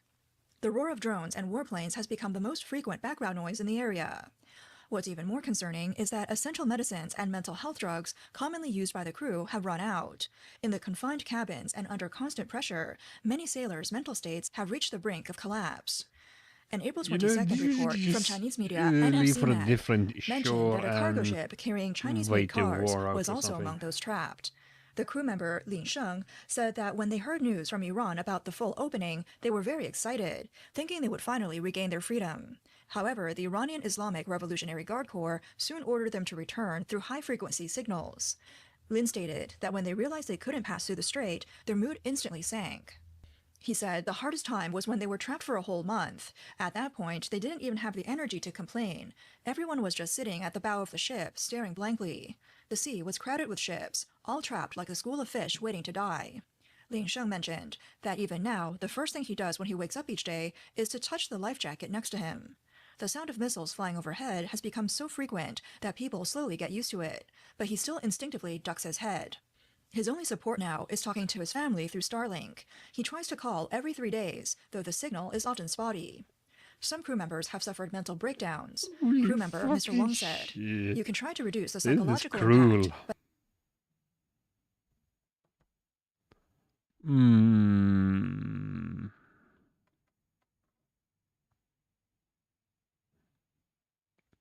Yeah, that's cruel. Ah, really, really A VTuber cruel. was arrested in the UK for commissioning certain artworks. Hope you guys hit the like, subscribe. If you guys enjoy our topics on Tuesdays and on Fridays. We also do writing videos on Sundays. Always try to mix it up with art, with all different kind of things. We also upload these shorts of like new sketches and also new paintings that I've been working on. I'm also working on uploading like digital artwork, but in a good way where it's not like super like quick and it's like what am I looking at kind of thing. But yeah, so I'll be uploading those, guys. Hope you guys hit the like, subscribe, and let's begin the topic. All right, guys. So looks like an artist was arrested in the UK because for them having what I understanding is lolicon type work. So let's just go right into it right here. It says right here, the case worsens. The UK police not only arrested a VTuber Mimi Yanagi, they also raided. I'm getting raided her house to confiscate her Nakamura's anime figures and dojins. The artist's friends revealed that the authorities emptied her room, taking away absolutely everything of her otaku stash as criminal evidence, even took her Discord. Curiously, they left her video game accounts, because again, I don't think they can really have any grounds to take video game accounts, but they are taking all that stuff away, like all the anime stuff and everything. Now, why would they do that? I guess they found out some artworks that were not okay that she possessed, but here is more context. So this is more context of exactly pretty much what happened to Mimi. Good afternoon, Bun. Sincerely, I apologize for absence. Mimi has been a long story to tell. On Monday, April 20th, Mimi was arrested by the UK police for possession of her artwork. Her artwork alone. She currently on bail, pending the outcome of criminal investigation into her accounts and activities. All her devices were seized as a result of the arrest. As a result of her bail conditions, Mimi has to move to a new account and is required to use a header name on her new account that her bail officers have to agree to. The account in question is Mimi Yabai with a double I, or I think that was a misspelling. But per her bail conditions, her activities for her foreseeable future have to be both safe for work and fully transparent in order to prevent a breach of her bail conditions.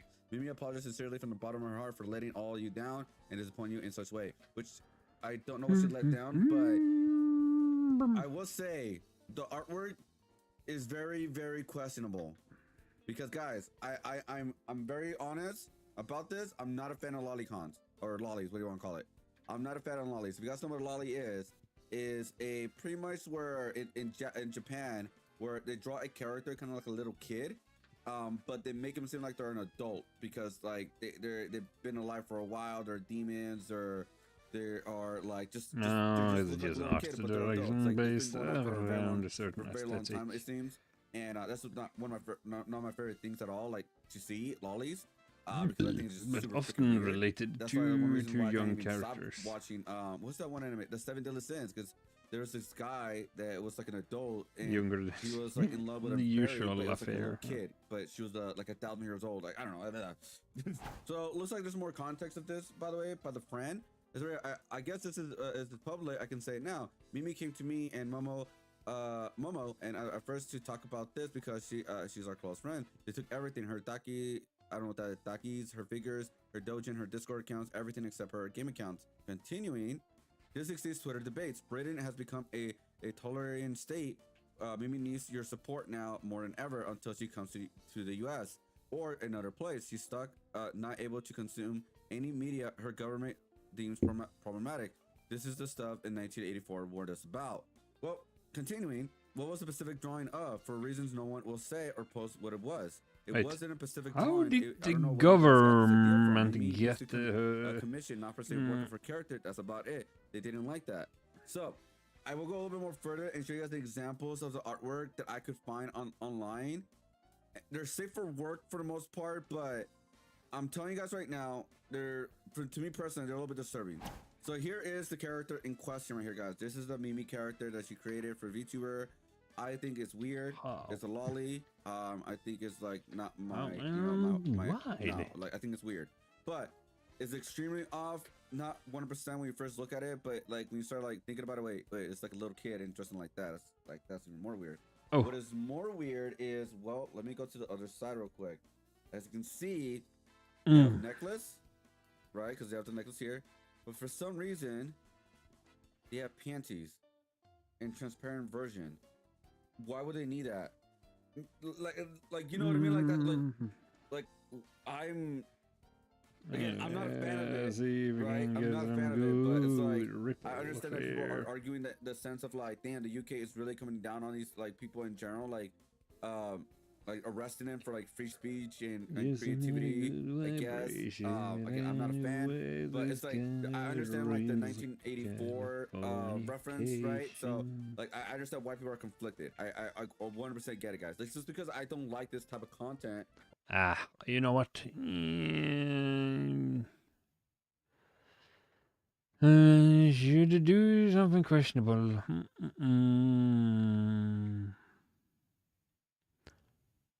But yeah, I just need some music. Problem is the best songs I like are all copyright. See,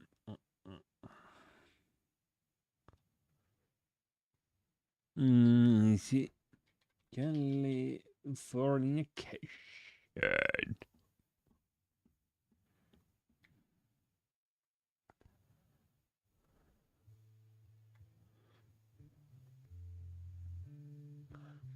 Bum bum bum bum. Da, da, da, da.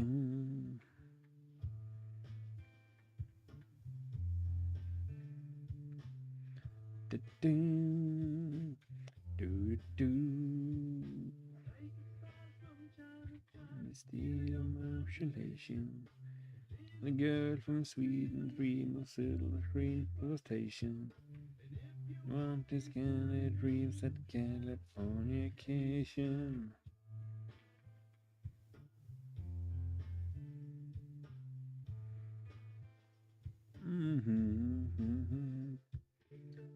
Edge of the world in all of Western civilization.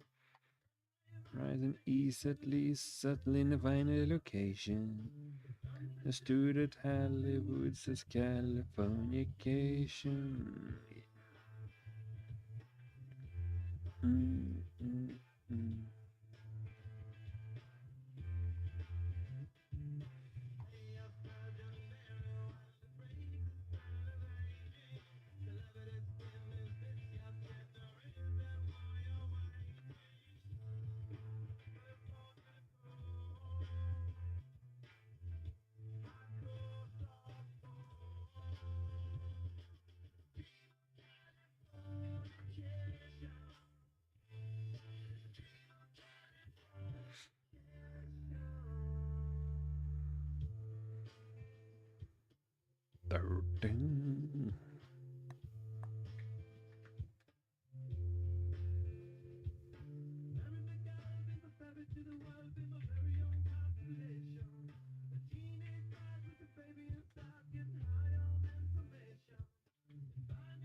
Damn it, I screwed up the proportions, didn't I?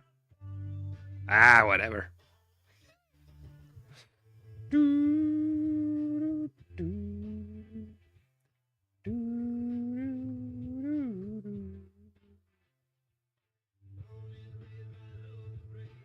The population, everybody's be there. I don't mean on vacation.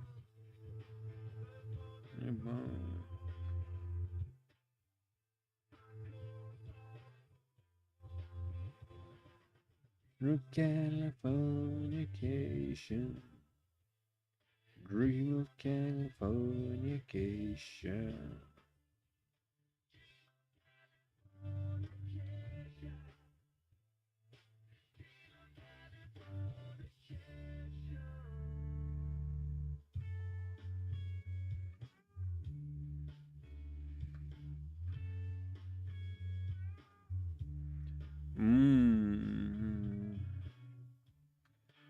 Yeah.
Hmm.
All right.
It's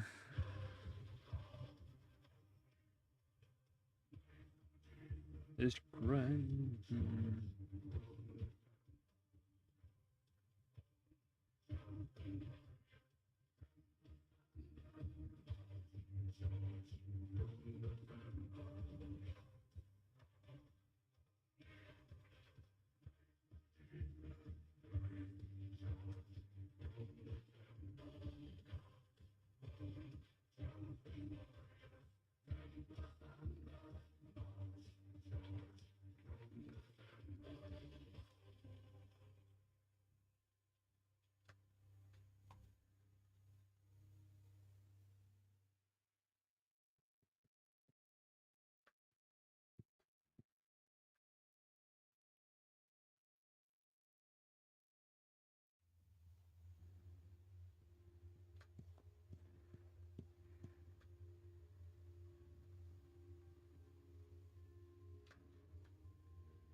Alright.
Holy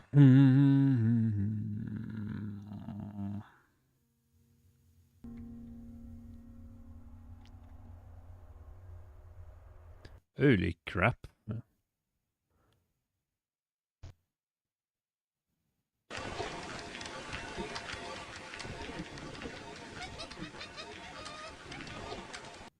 Fight! Fight! Fight! Fight! Yeah, you want to take Todd's it? gonna kick his Go. ass. Come on, bitch. Whoa! That wussy, like, surrendered in advance.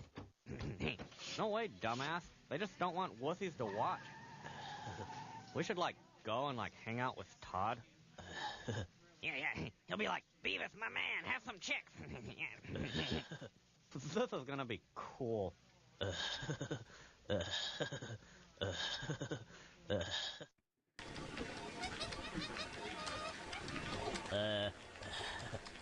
I bet, like, this animal has probably, learned its lesson.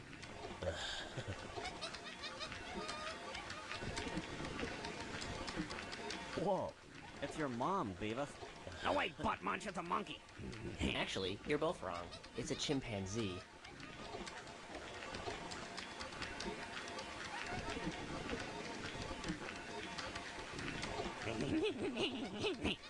Science is cool.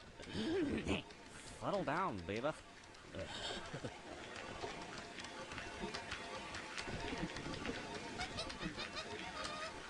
There's a big monkey in the We're gonna office. do something cool. Congratulations.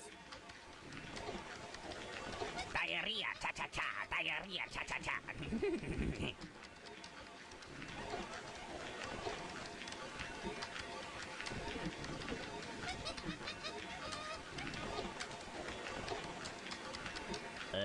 Like, what are you doing, dude? Hey, fuzz nuts, don't even look at this. Hey, Earl. My man, how's it going? Stay away, punk.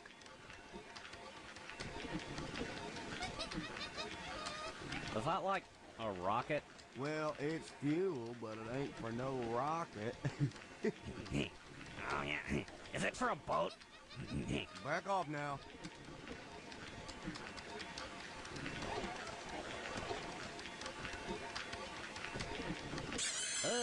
Cut it out, dumbass. Sorry about that.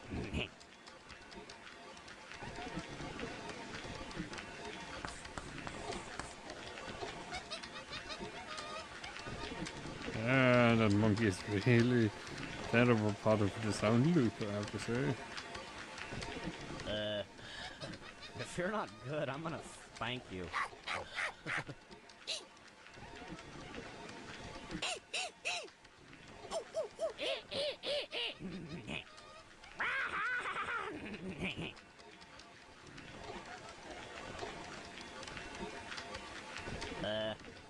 Can I go when this starts to suck? No, butthead. Science never sucks. Are explosions science? In your case, no.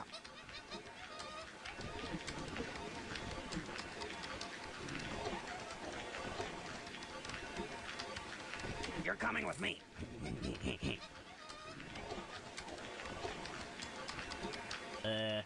We have to, like, go to the bathroom or something? Yeah. Well, all right, but I wish you boys would clean up your act. Don't worry. We'll wipe. Yeah.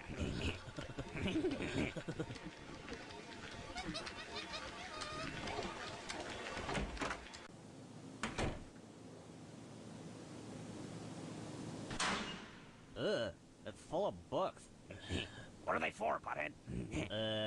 For sucking, I think.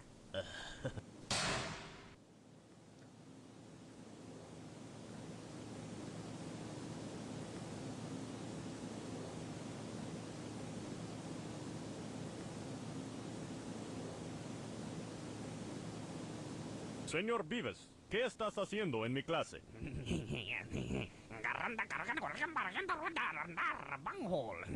Get the hell out of here, Beavis!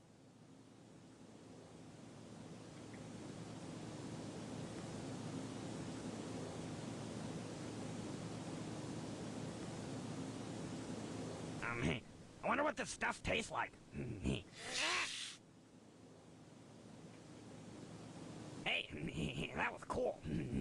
Dumbass.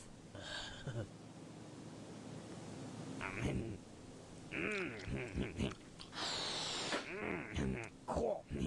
I'm fart knocker left gum. Jeez. Yeah, maybe about that. It's weird stuff.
Yeah, yeah, yeah.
Local.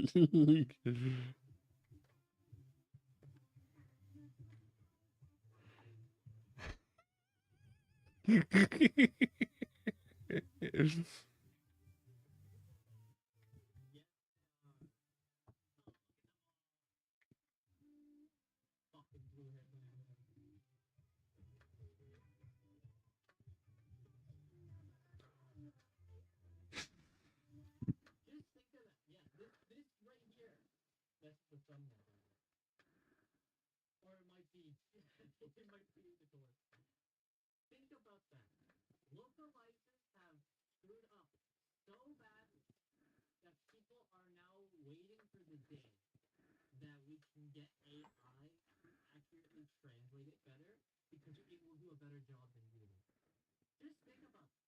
You have screwed up so bad that people are now wishing for AI to take over that part. Just think about that.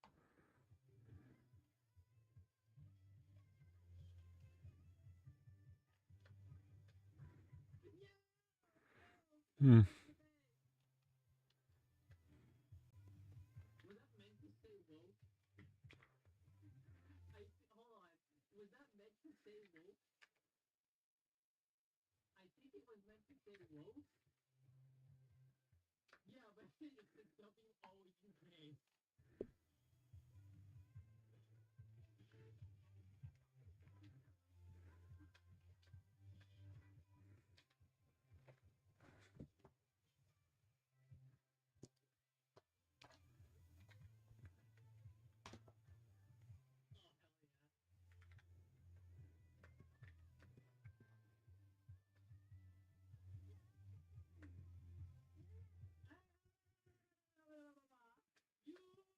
You can't fucking trick me out one.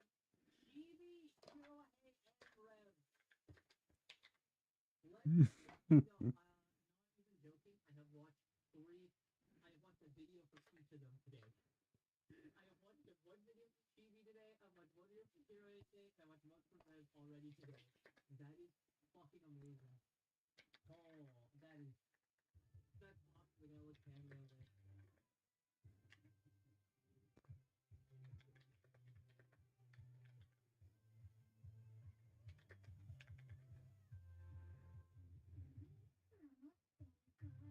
Yay, thank you, Mr. AI. You saved us.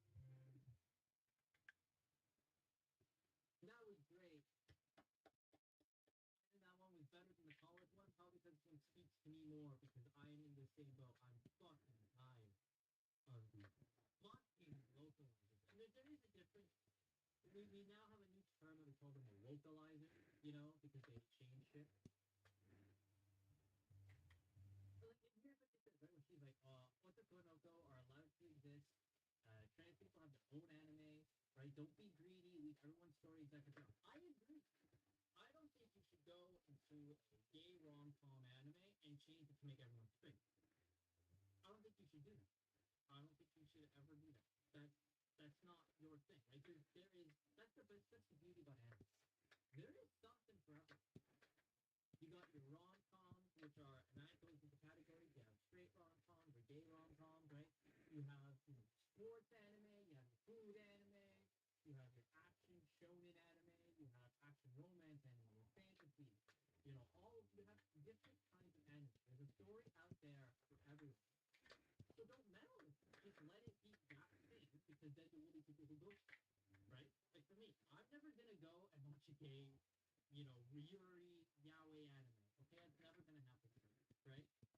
But if people want to go watch that, I'm not gonna say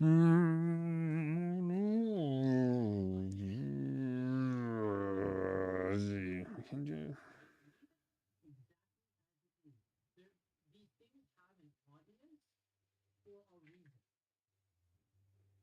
So why would you try and fuck that up?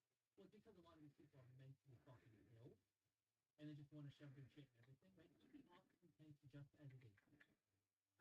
A fundamental thing you should do to ever adapt your work, you should use the author's core intent. You're adapting something that's not your problem. Right? I remember this is underwater, so we just more spirit lines and bubbles and. That's how you should do anything when you're adapting something from another author. Right? If it's not you, right? You're taking a piece of work from another author, you're adapting it. You should be doing it very, very. The problem is getting a bunch of narcissistic morons, who want to go, oh, well, we wanted to do our version. Your version sucked ass. No one will buy and watch your fucking version. But then, let's just do that chorus one more time. Come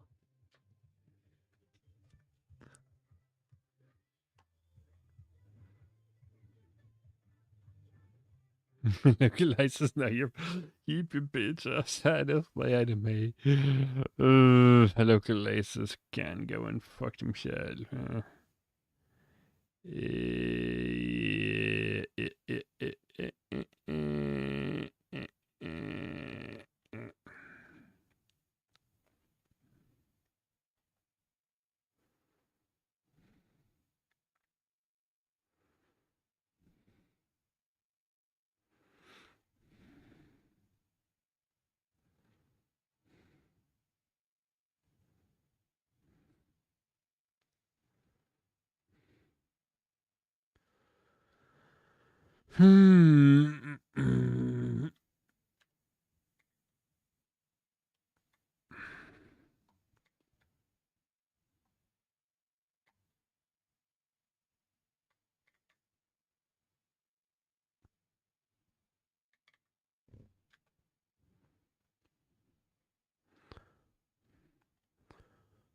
Mm.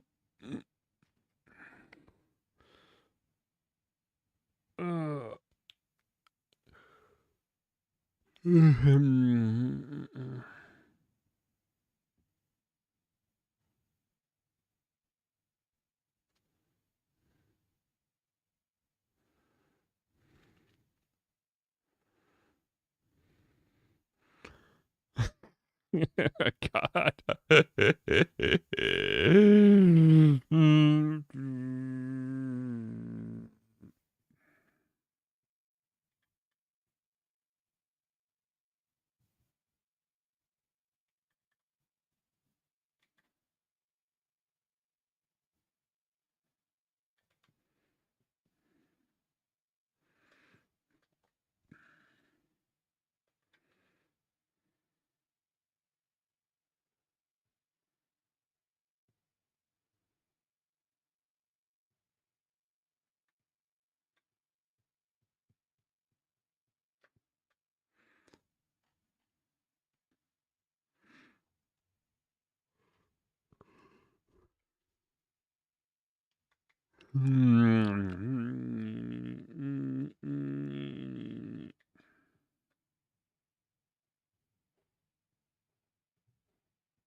Damn.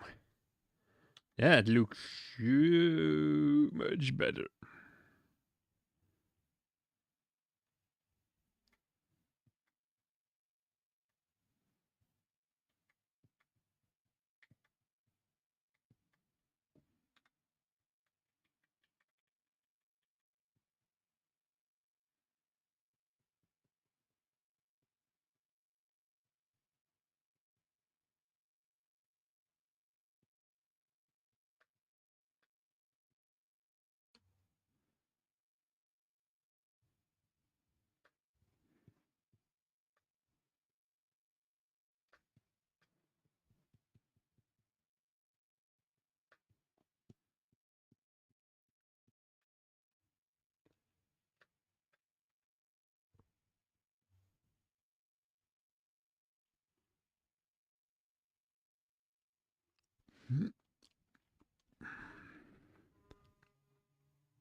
Mm.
To you could die.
Run, we're pauses. There we go.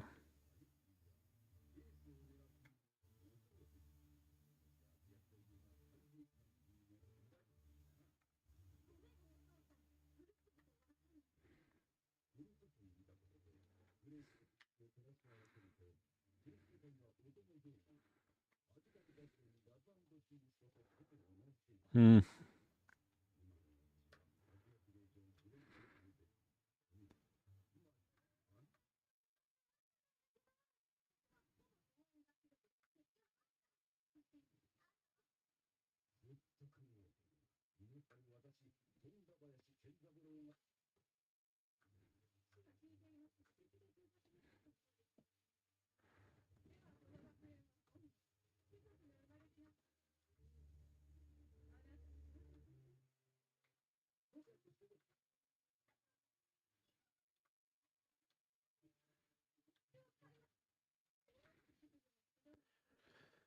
Ooh,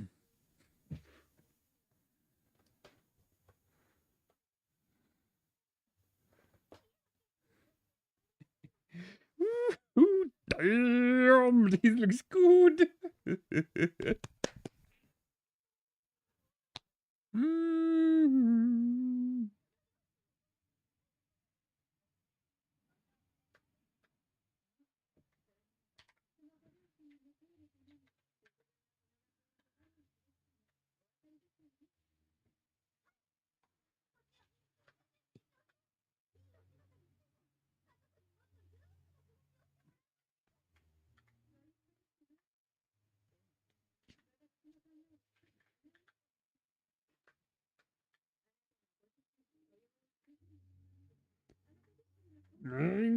Flight connected on.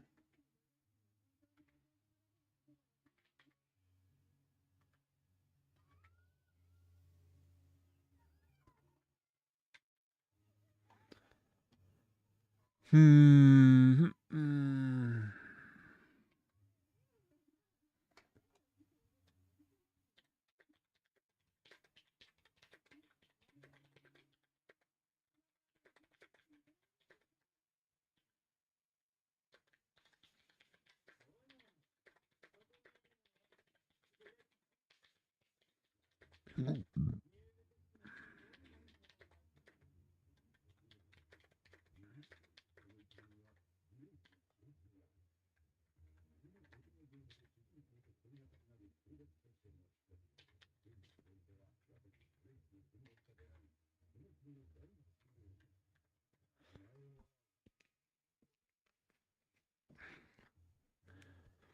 Hmm.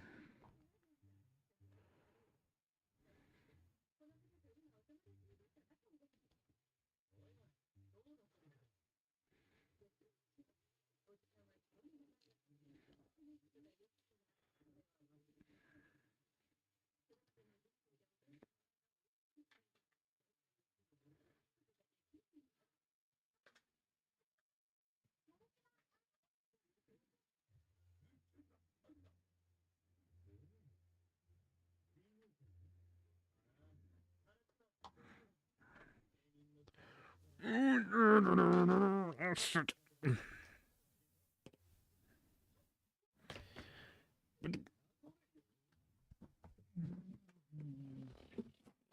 Oh, fine.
Mm.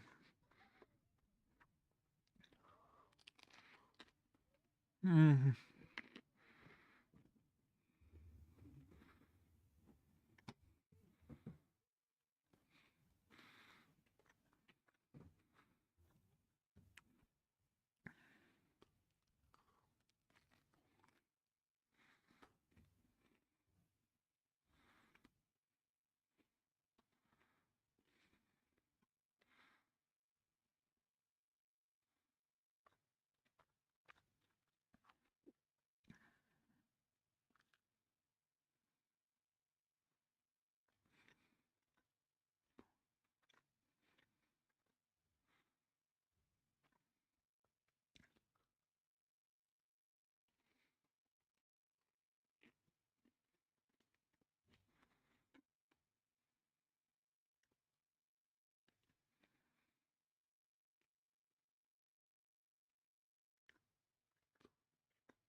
Sold ET cartridges in a New Mexico landfill due to having so much stock after an absurd amount of copies got returned or simply never purchased in the first place.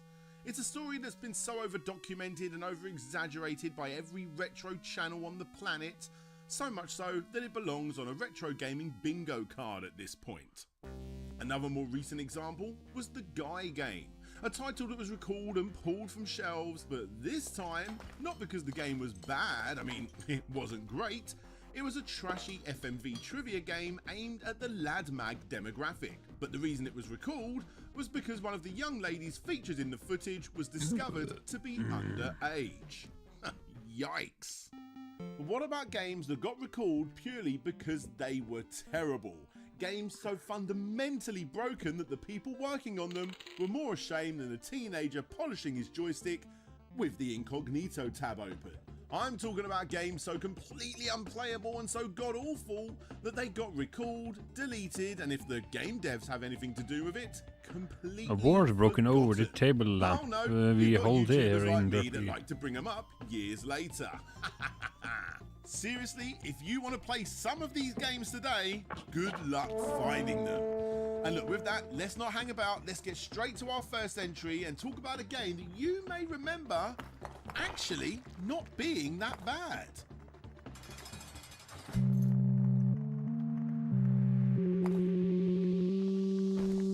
If we're going to be talking about the games that were so bad they got scrubbed from existence, then this is the holy grail of that topic. Back in 2015, Versus Evil launched the first volume of Afro Samurai 2, Revenge of Kuma. And to say it didn't go down well would be a slight understatement. We're talking 1 out of 10 from Destructoid and a 2 out of 10 from GameSpot Bad.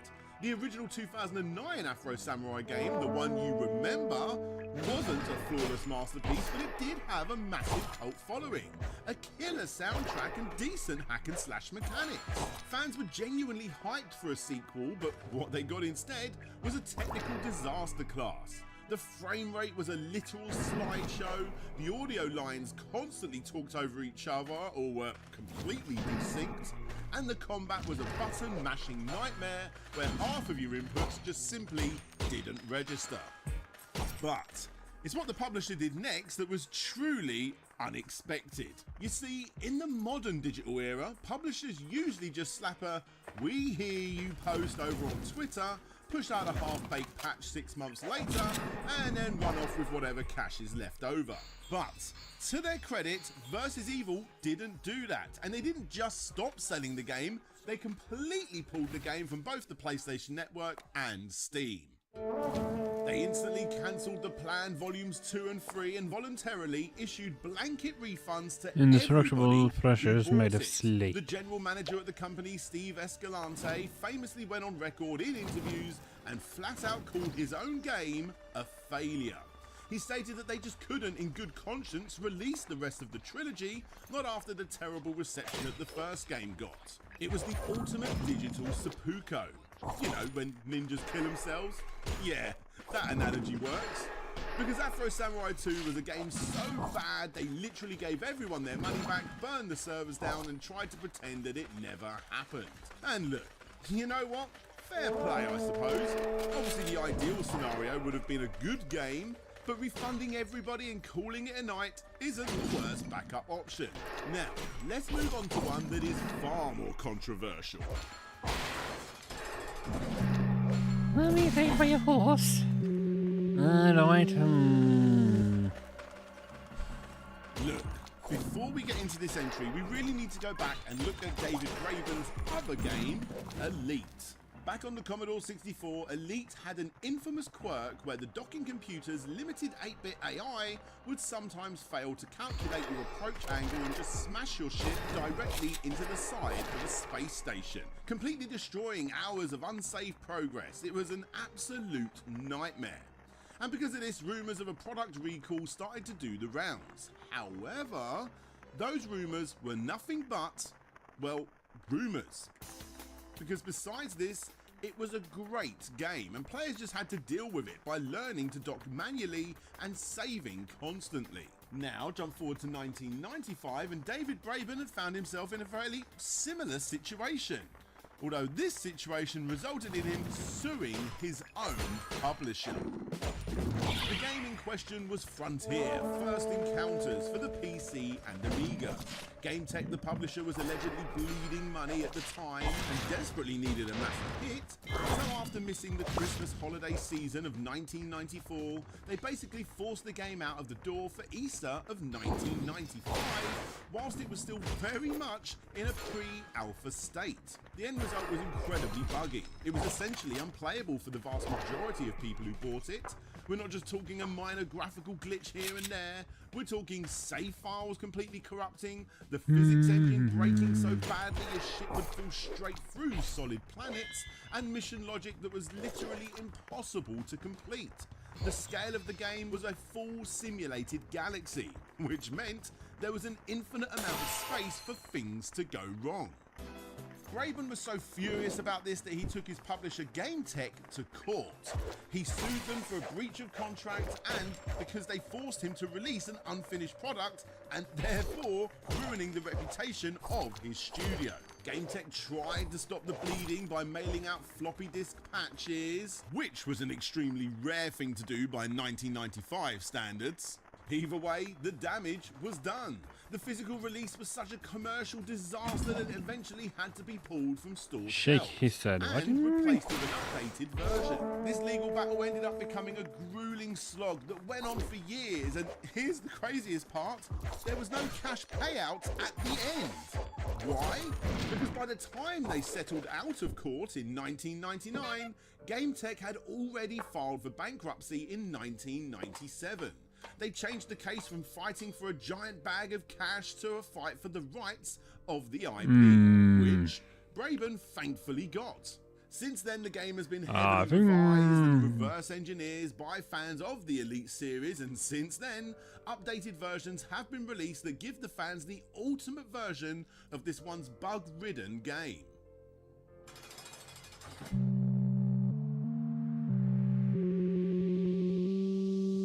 Right, let's bring this video back up to speed and talk about a game that's one of the biggest scam controversies in recent gaming history.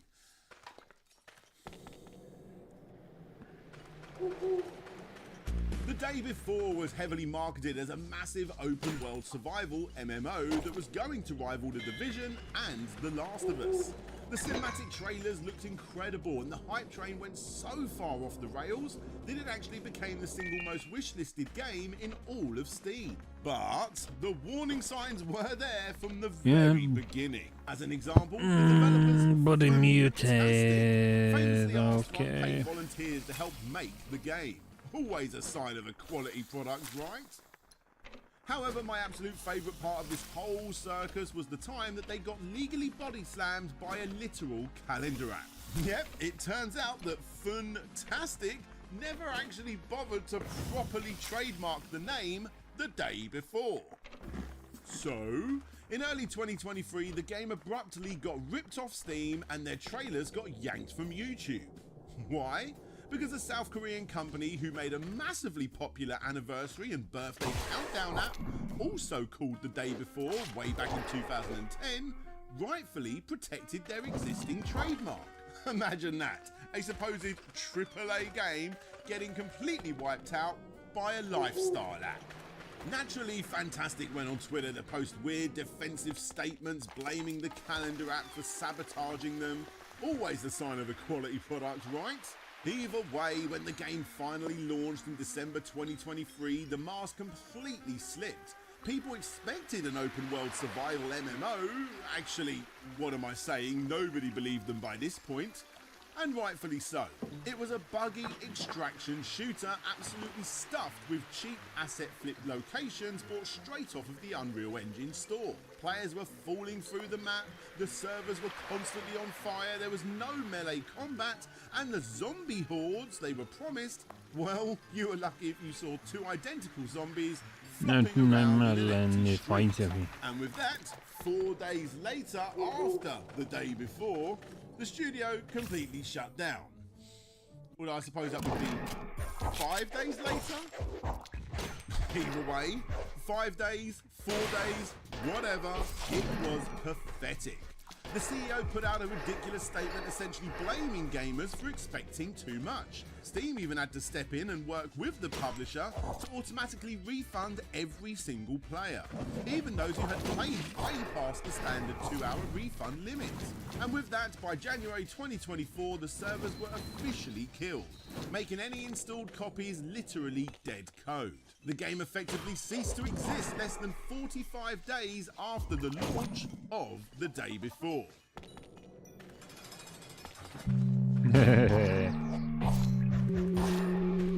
Yeah, that was mighty stupid of them. Timing is everything within the world of video games, and Sin had the misfortune of releasing at almost the exact same time as a little-known game called Half-Life. But, honestly, as revolutionary as Half-Life was, the competition wasn't even what killed the game. It was the fix. Sin was a highly ambitious PC shooter built on the Quake 2 engine.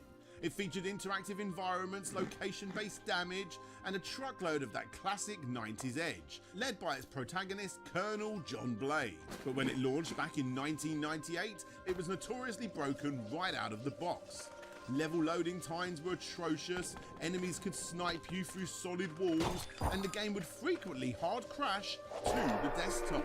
A review from Firing Squad summed up the frustration perfectly. First and foremost, the most noticeable problem was the level loading time. On my P2 500 MHz with 120 meg RAM, it often took around a minute for a level to load. A person with a minimum Pentium 166 MHz system recommended on the box probably had time between levels to get up, get a Coke, order a pizza, take a leak and still make it back in time before it was done loading. And if you think that's an exaggeration, I've seen reports in other reviews where people said it took up to 5 minutes to load each level. The incredible The Cutting Room Floor website has a massive rundown of just how much had to be changed between the retail release and the eventual fixed version. Not only did they have to address the loading times, but the opening helicopter scene would heavily stutter even on the highest end PCs of the era. The game was also riddled with typos, and a bunch of lad mag style pictures were either toned down or outright removed, including a hidden folder on the game's files that let you make the antagonist Alexis Sinclair completely nude.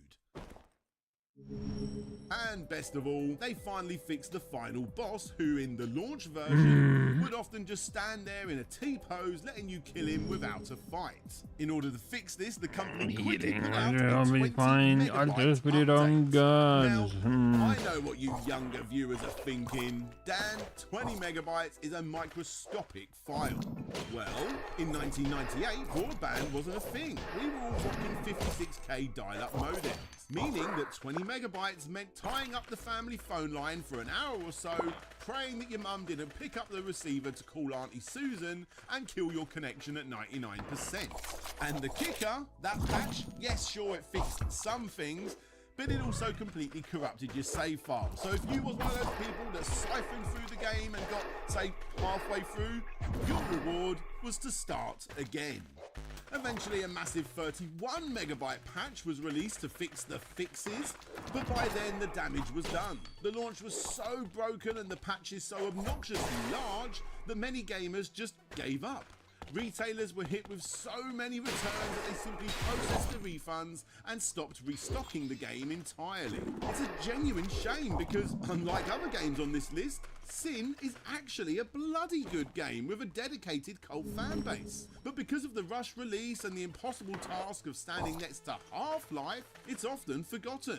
Let's hope the upcoming remaster finally gives it the flowers that it deserves. Because even though it wasn't completely deleted from the public eye, in the eyes of many at the time, Sin, the game with arguably the best looking logo of the entire decade, also was exactly that, a sin to play. Oh, sorry, that was a terrible pun.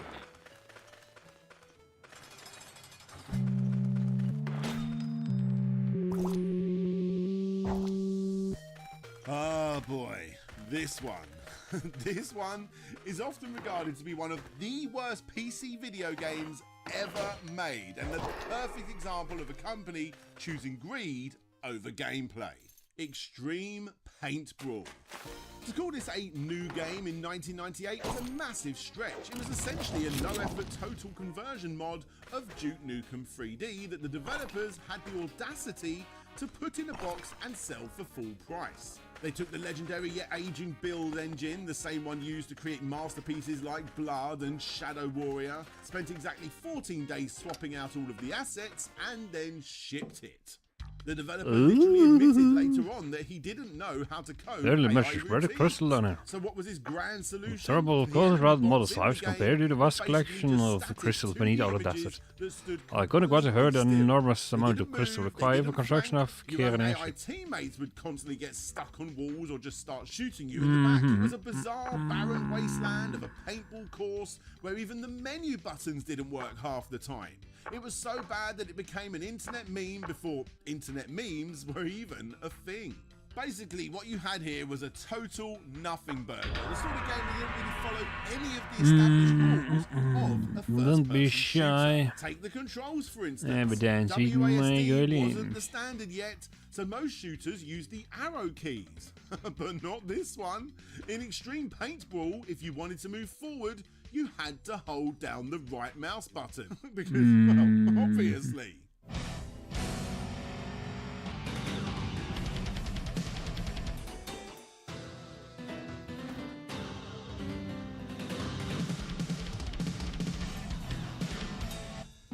Everything about this game was broken, including the music. The soundtrack by Todd Duan is absolutely bonkers. And it eventually came to light that it wasn't exactly stolen per se. Duan had sent in a demo tape to give the studio an idea of what he could do in the future, but because the entire game was turned around in a week or two, they just slapped his unfinished jam session demos into the game at the very last minute without even telling him. It's just so incredibly bizarre.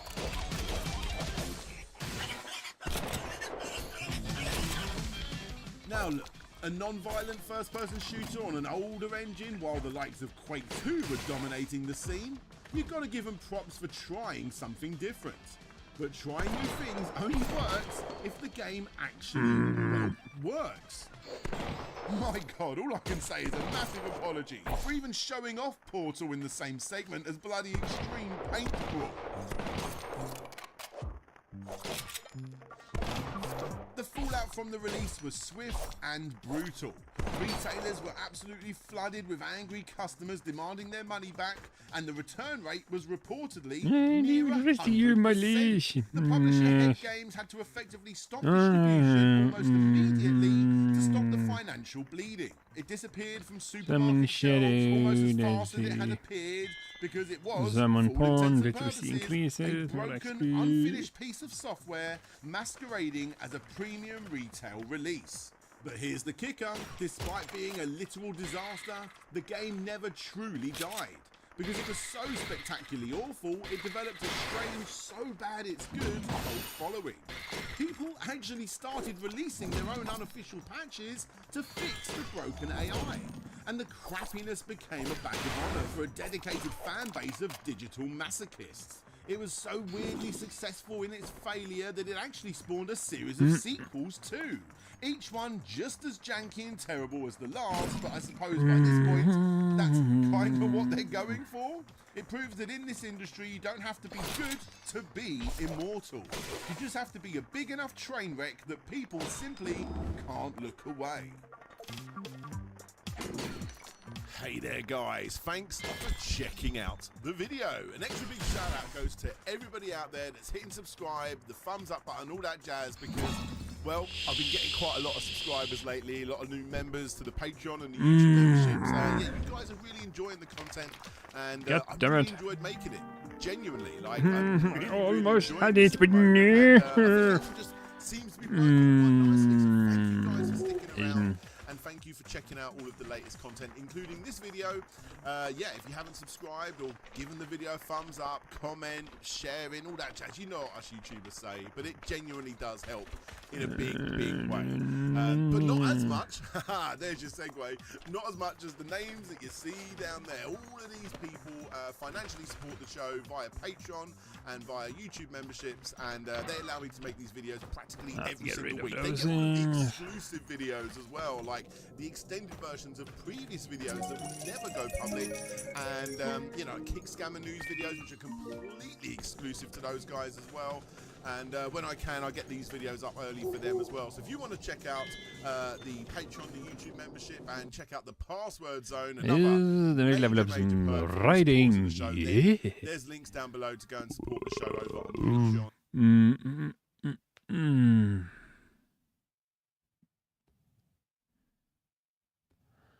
Ooh.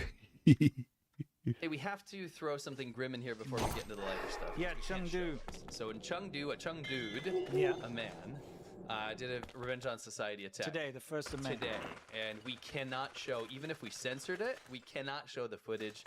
It's like bowling. It's absolutely disgusting. The guy purposefully drove through a crowd of pedestrians. They fly all over the place. It's grim, it's horrible, and he did it on purpose. Gets out of the car when he gets caught, and he was brandishing a knife. Yeah. Tried to kill as many people as possible. This is the problem in China. Society's unraveling. Yeah, Revenge Against Society attacks. I mean, I shared it on Twitter/X or whatever.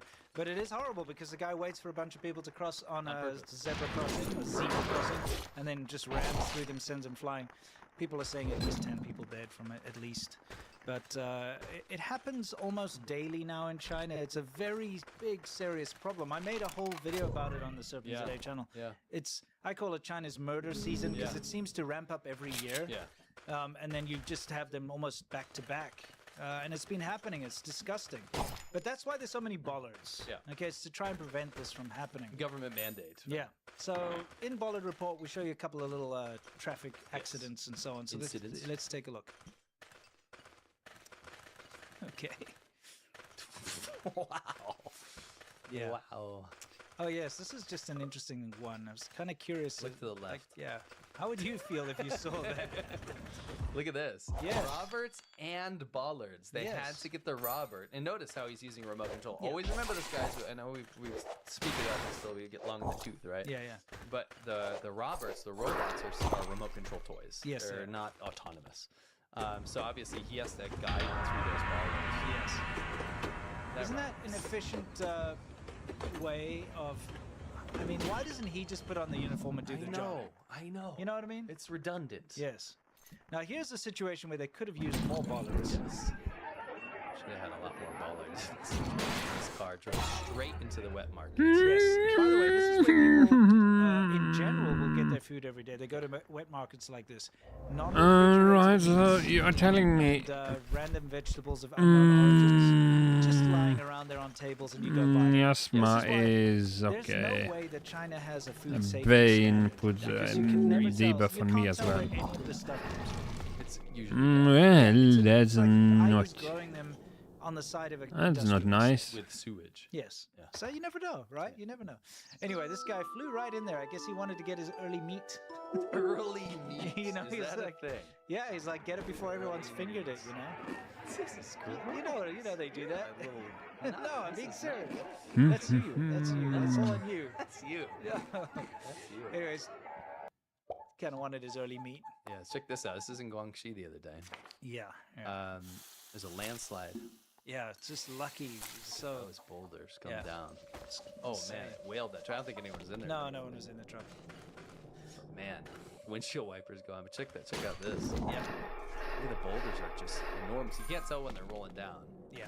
But That's they insane. are huge. I mean, they'll crush anything. Yeah, I don't think a bollard would have stopped that, to be honest. No, bollards are not going to come in handy there. Those are the bollards in a Yes. way. Bollards. Yeah, dude. Yeah, that didn't work very well. Yeah. Okay. So we get the idea.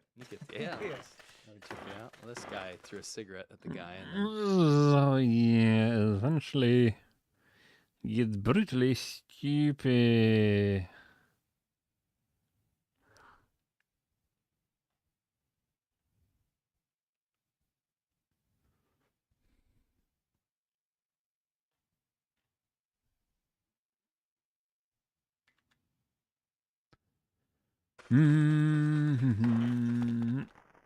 That's it.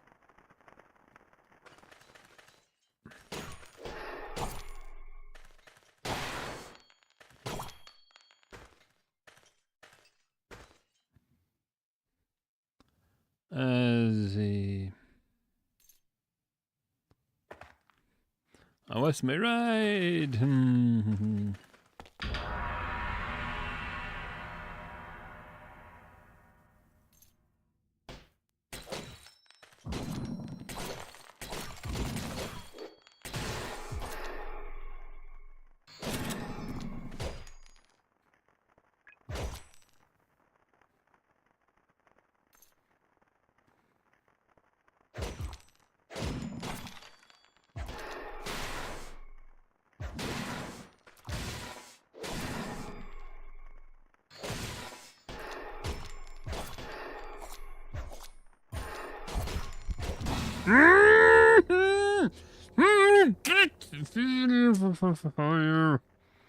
Arg!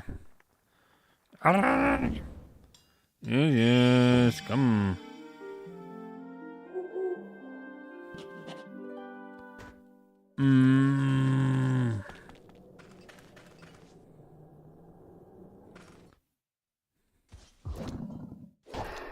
Yeah, fuck off, random encounter.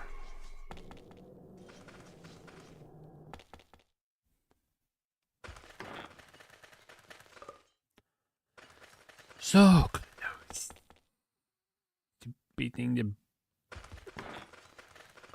the boss fish. No, I didn't heal.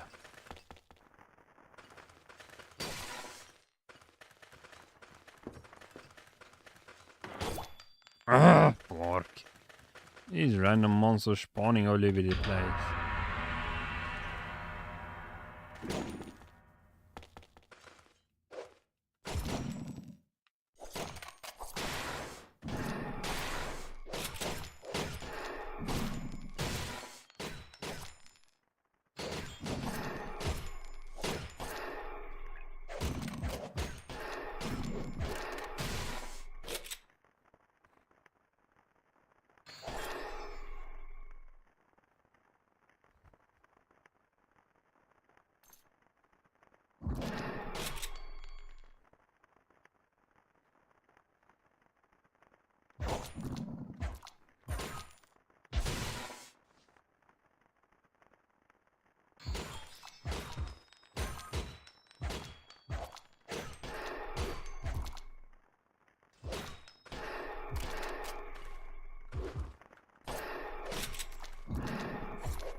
It can be.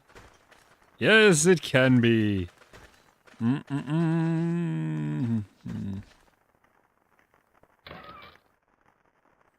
Table. I defeated the boss.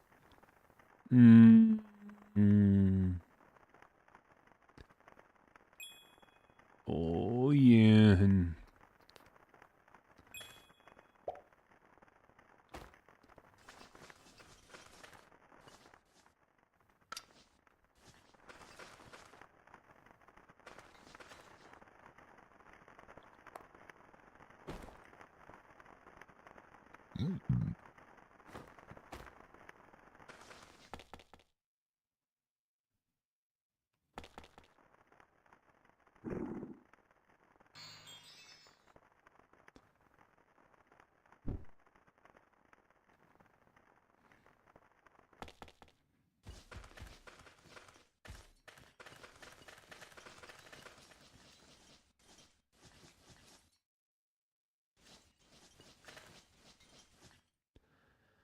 I mean, I like the color scheme.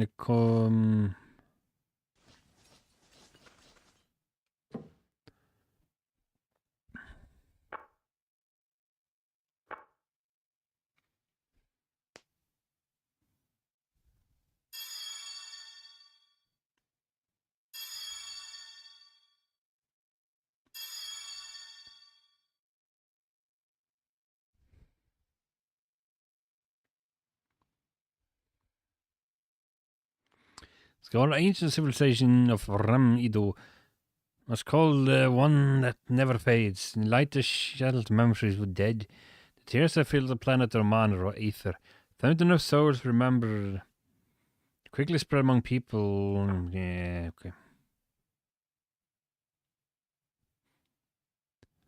okay. Conflict never cease. Earth deeply scarred. Black clouds cover the sky.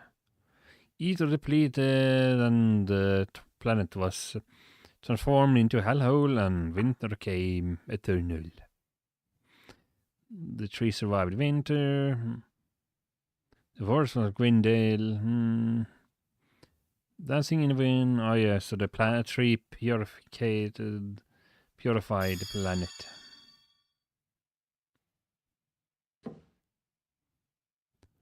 Thus began promise of rebirth this planet.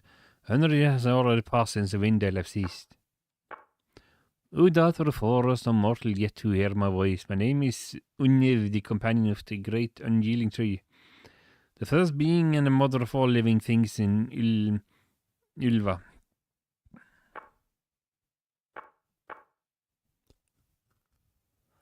Wind is the harbinger of Etherwind that has long awaited. The period of calm is over, and the purification of planet is about to begin once again. Come these fathers search for a way to defeat Empire again, but this crystal in this underground forest is dying. We can no longer just stop the Kian airship. The other is the desire of power.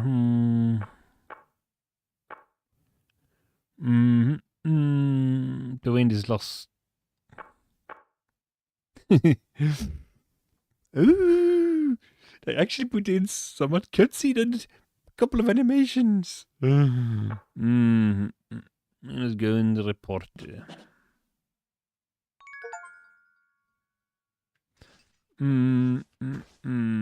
Scroll of return. Does that mean we can just go? Leave. Is that all it gives me?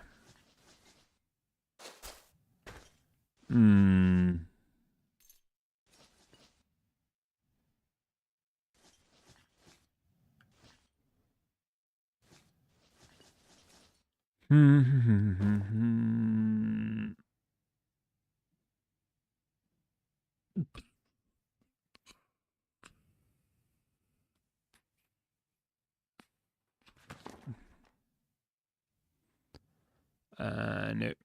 Where is the... I picked up a scroll. Return.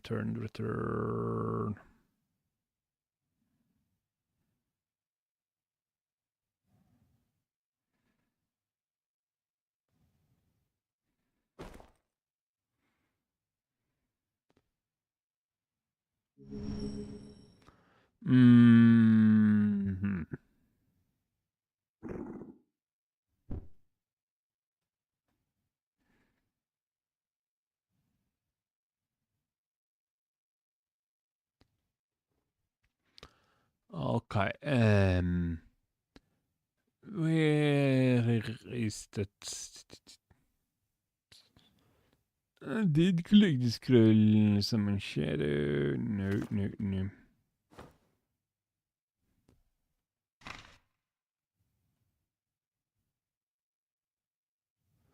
Intonation of voice. No.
Right.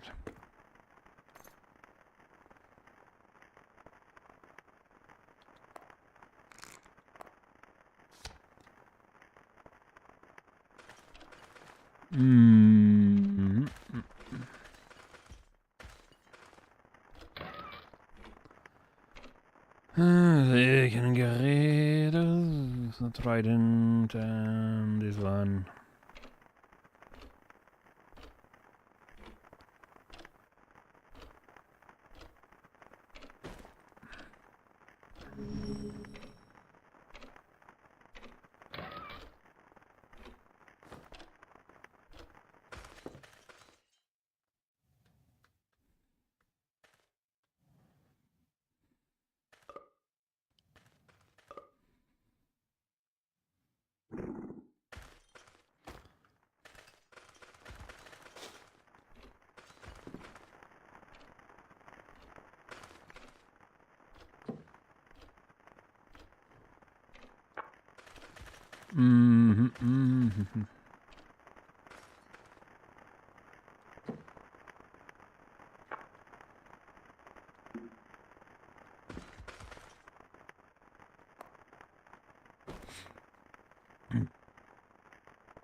Oh yeah.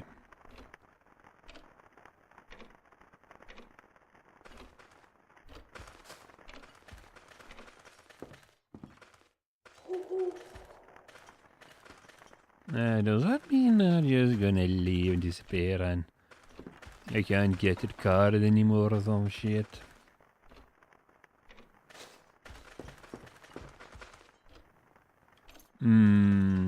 Of course it is.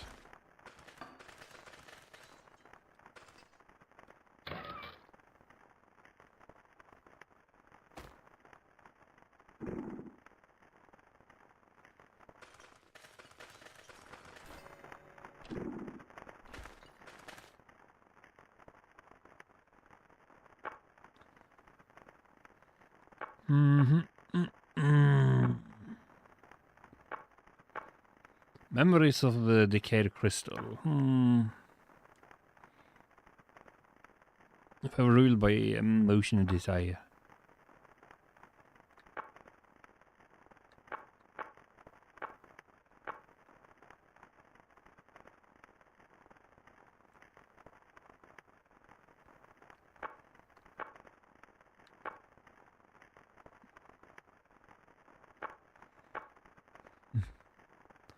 It sounds like a too perfect of a plan.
Mm-hmm.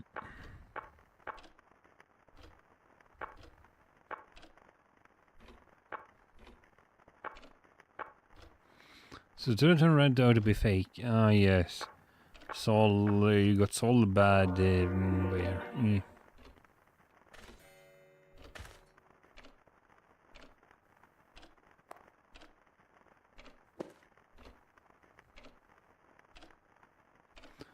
Mm.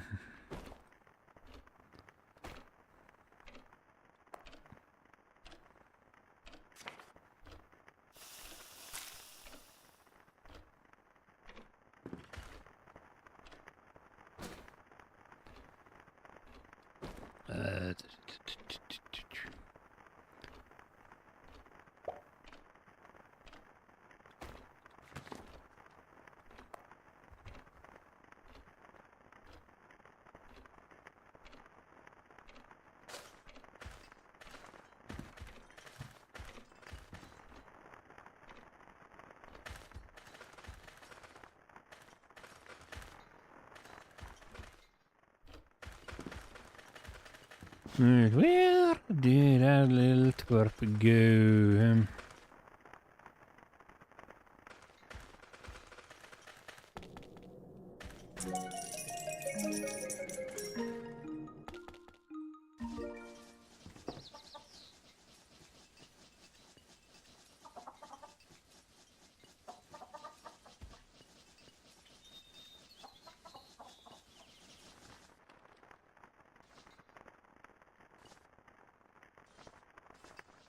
Pioneers wanted.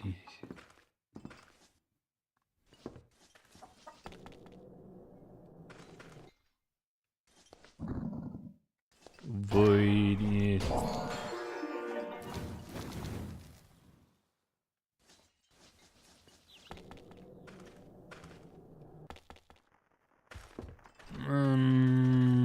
Where is the little constipated a-hole?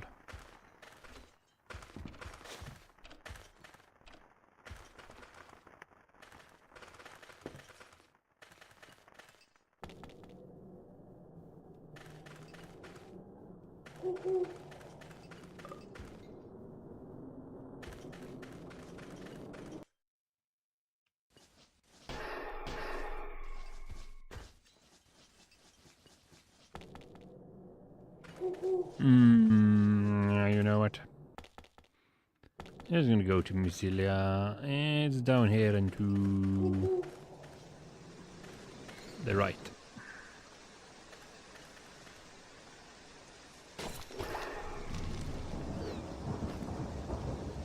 Boosh, boosh, corpse, bow. The water is already blessed.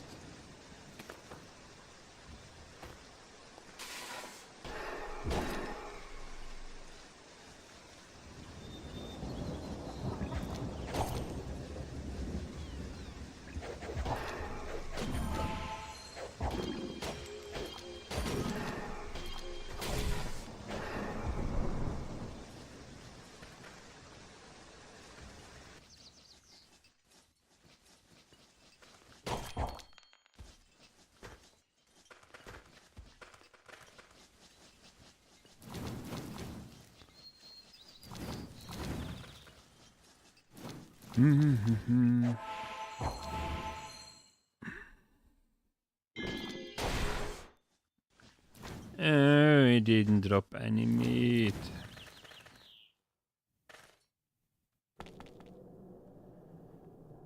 You know, I was just find an altar ring and get a land grab claim.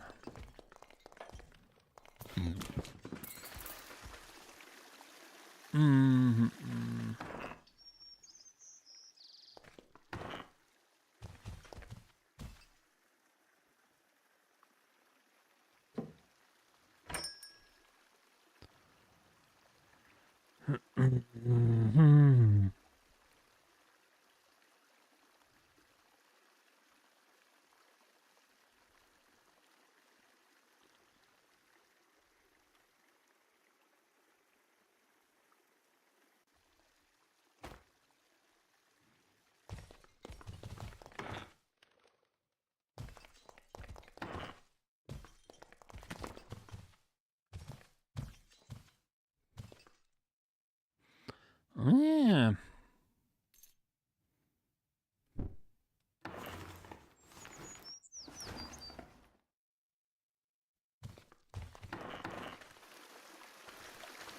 Mm-hmm.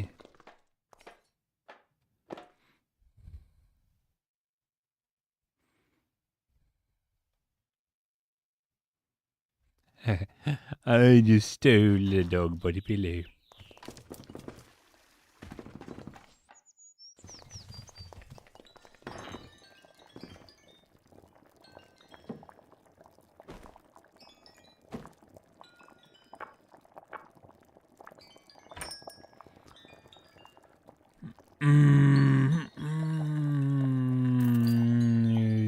Right.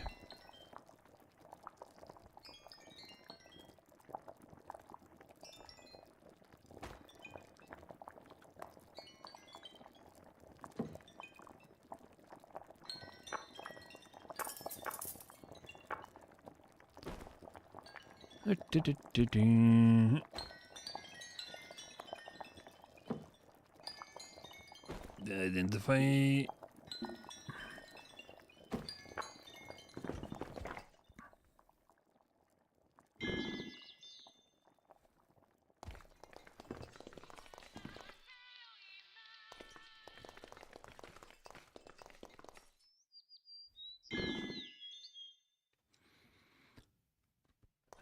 Well, I did. Yeah, seriously. What happened to Loiter?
Yeah, I'm not entirely sure what to do.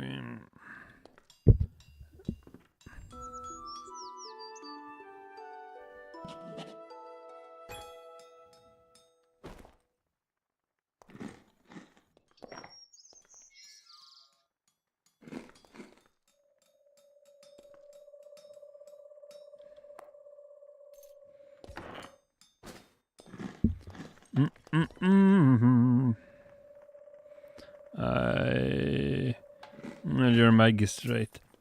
I'm sure you wouldn't mind eating some human.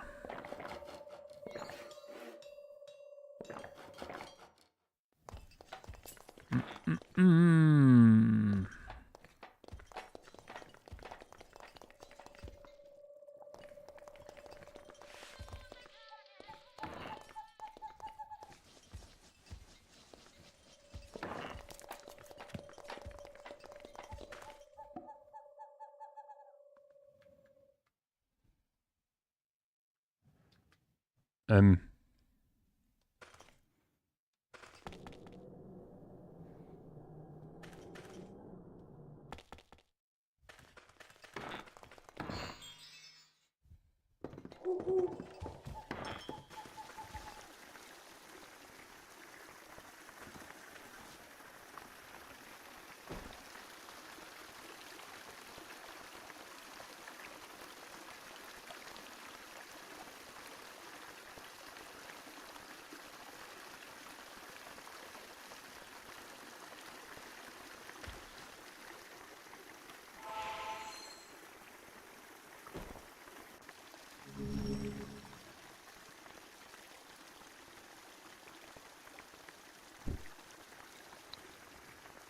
Require higher level identification.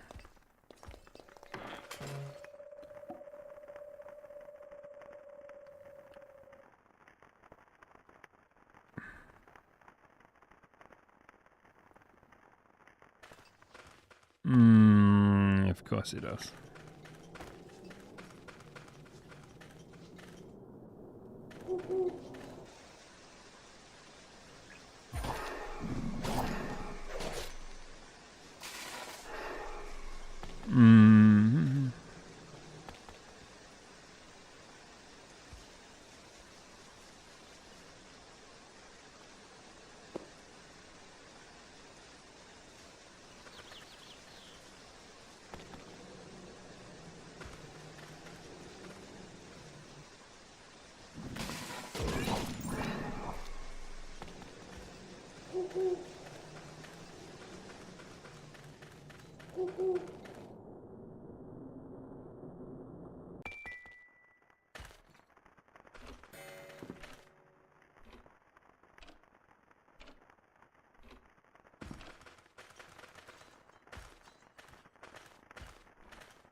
They'll slinger off.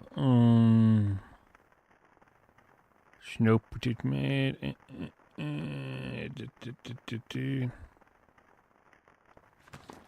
Summary board.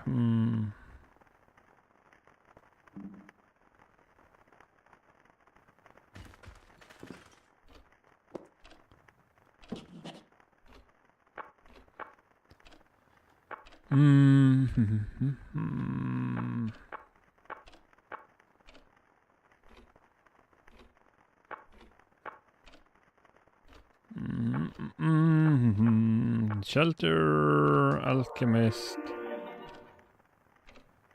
Request wandering alchemist. Cattle joins you.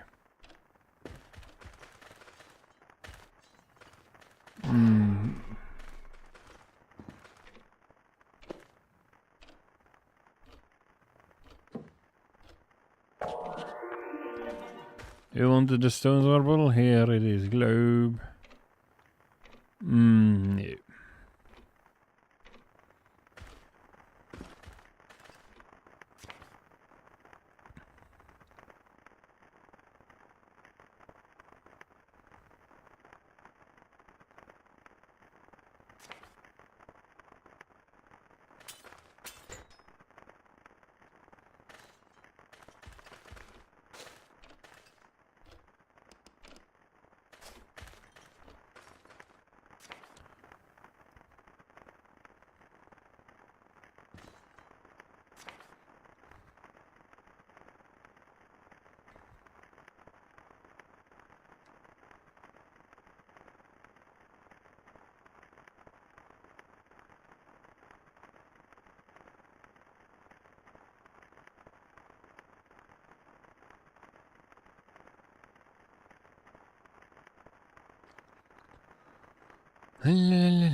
Bookshelf, long tree.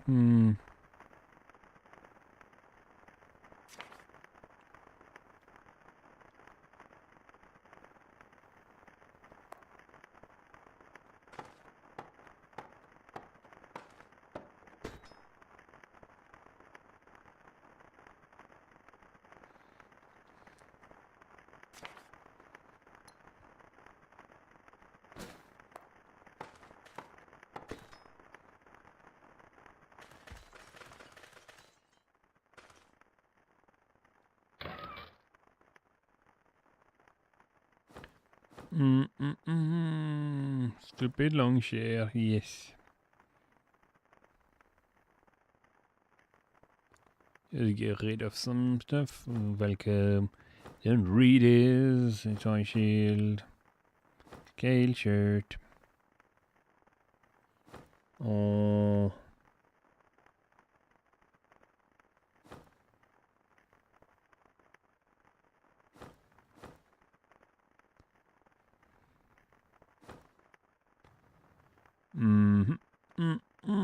The body pillow.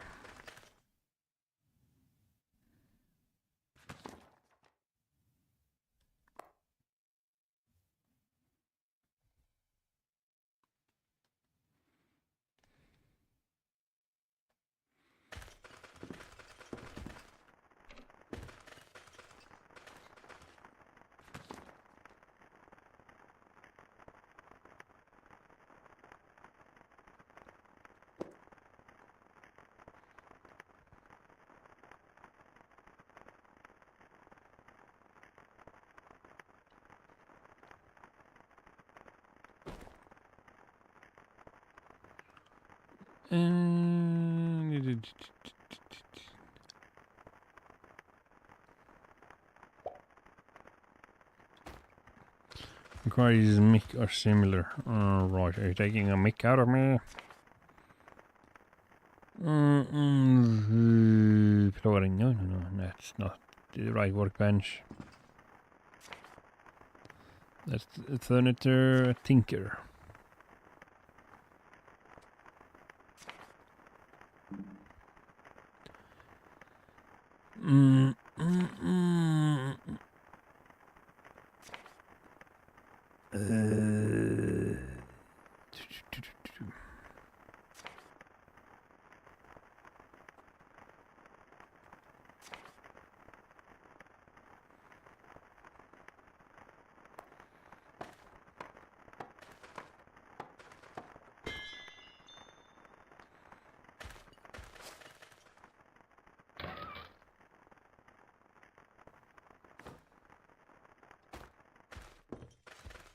But yeah, what was I looking for? There was not a string. Alright, so to get string, you need to go out and grab more thing.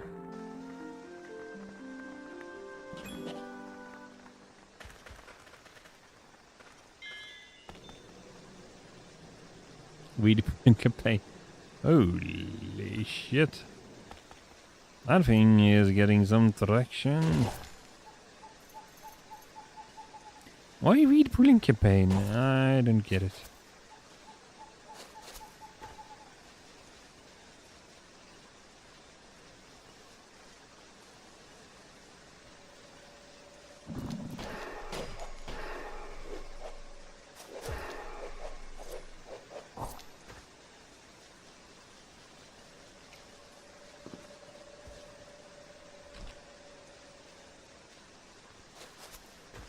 So don't be weak and don't be whiny, or I'll get medieval in you, hiney.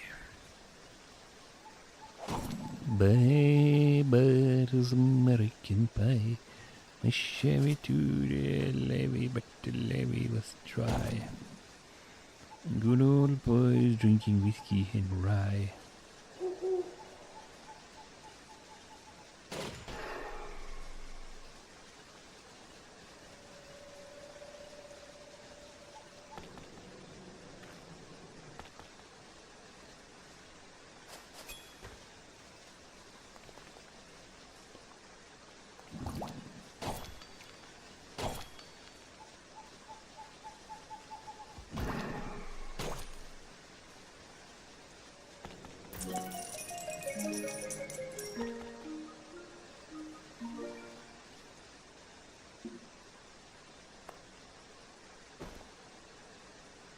And here have a little fortune, Clarice living, yes.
Wait, what? No, damn it.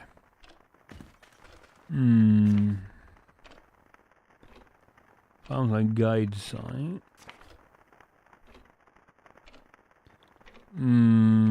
Good sign. Sales time.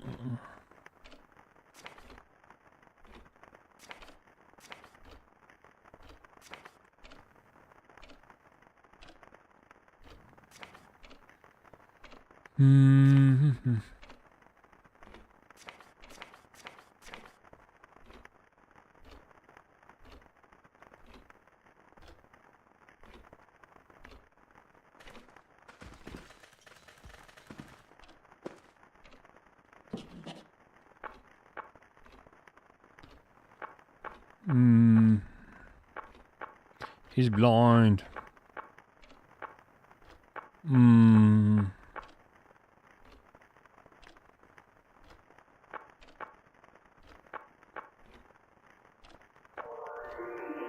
Well, it's temperamental. This is going to be challenging. Hang on.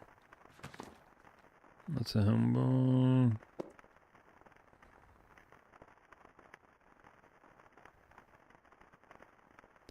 Mick or I like. Right. But maybe we should just poor bed. Paper fiber.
This is gonna be more intimate than the army in regards to how I'm going to place everything.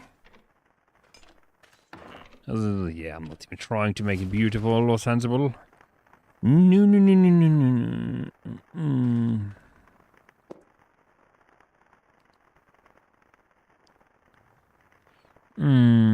Sharing.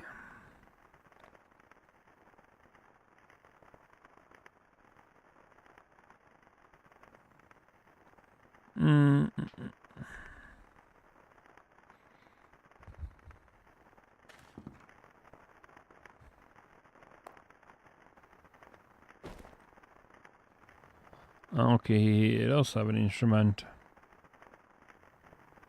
Leak stick.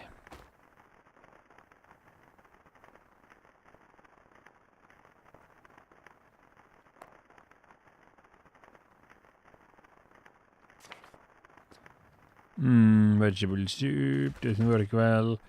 We don't have vegetables.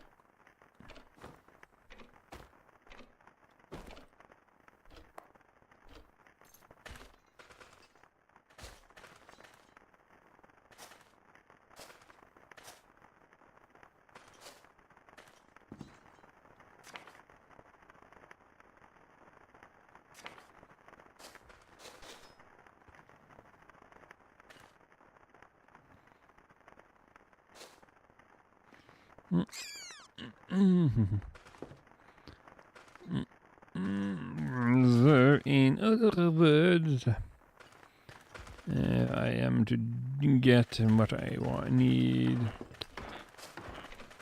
Gonna have to do some stupid things indeed.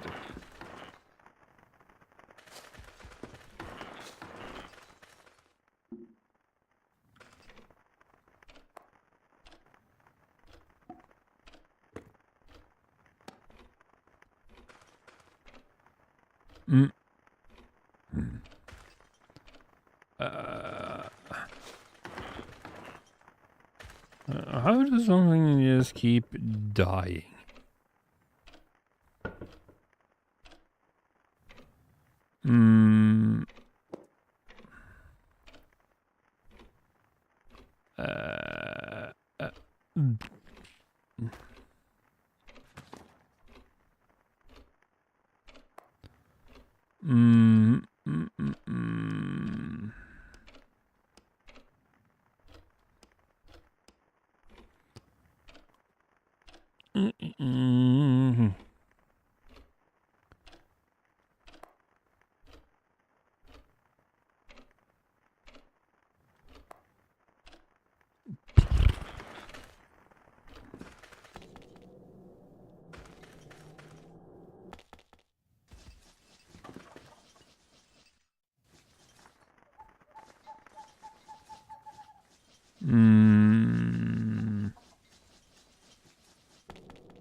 Right, so in other words, in order to get the level up desired, gonna need to... Okay, I got one more level, yes.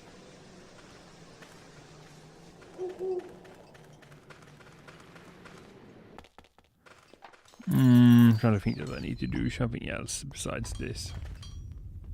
Yep.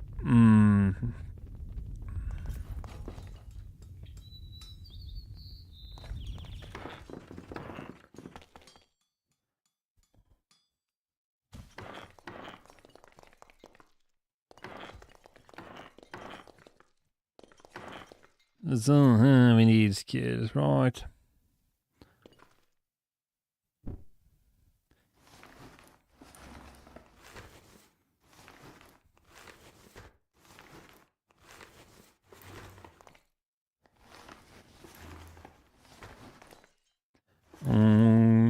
Only one thing to do. Use this and cook some.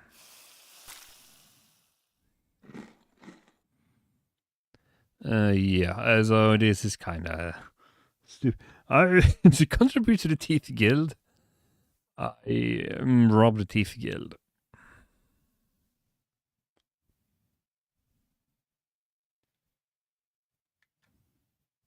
Issue about this topic, and you are not the issue. Because even if you feel like you just can't get out of your way and you keep screwing up and you always feel like you're the problem, you are not hopeless. Because as you watch me draw this today, I want to teach you a simple blueprint that will help you build the art life that you want and escape this self-sabotaging hell. I'm so tired of seeing the same thing from the same people regurgitated online every single day. And you know, you always hear people talking about everyone's morning routines, the top habits of the top artists. And then, oh, well, here are these easy hacks, right? But nobody actually talks about what you actually do and what actually helps and why you're not currently able to repeat success. Why is that? And the message in this video today is very anti-hustle, but it's also very anti-comfy cozy crap advice that you're hearing from influencers that just An exotic device is too heavy. And so I think the biggest problem wrapping itself up in this is that you think that you are the problem. You are not. What is the problem and the reason why successful artists aren't special because you're not addressing the right thing. And if you've never met me before, my name is Dr. Sean, and welcome to the Art Mentor. The problem here is, in fact, systems. Because systems take you from where you are and turn you into a powerhouse. I still want you to be the awesome you. Show me your We wares. need to critique your systems, not you.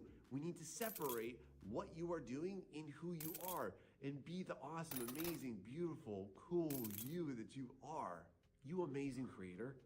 This is how we need to address this, because systems allow for repeatable and predictable outcomes. And no matter what you listen to about what you want to build, Nej, none det är of cursed. that matters when you do not address your systems. And it's how I've been able to build what I have. And so here comes your blueprint for how you can build systems that will allow you to do anything that you want. And this is going to take you from that self-sabotaging person that can't get out of their own way and can't stop tripping over themselves. And this is going to transform your whole life. Now, as somebody that's watched hundreds of videos and read many books on how to build the best habits and how to go ahead and make outrageously great routines, here's one critical flaw that rarely anybody has ever addressed. And none of that matters because of bad habits. If you do not address bad habits, look, you can have a million great habits, you can learn these great hacks, but none of it matters if you are ignoring your bad habits. Look, this is just like if you wanted to go faster on the water, but you had a leaky boat and you just put a bigger motor on it. And just to set expectations, friend, I'm not just going to simply put it out there as, oh, you just need to destroy them. It's not that simple, but it's also not impossible. And I'm going to give you very specific things that you can do today to actually start to combat them. Your bad habits make you miserable while you're trying to build good habits. If you're not addressing your negative habits, tourist, Norrland, every single time get you build Beth. it up, falls right back down, it crumbles, maybe after a day, maybe after a week. Have you ever done this? Have you ever been successful with something and then you got some momentum with it, and then a week later suddenly you're right back to where you started? This is why, because you did not fully address the bad habits before you addressed the good habits. This has to come first on your blueprint. And now you might be wondering, well, Sean, how do I do that? And this is how we're going to start to combat it and then build what you actually want to do and how to address your systems. You know I'm it. talking about your system not only as an artist, but also as It's somebody late. who might want to start a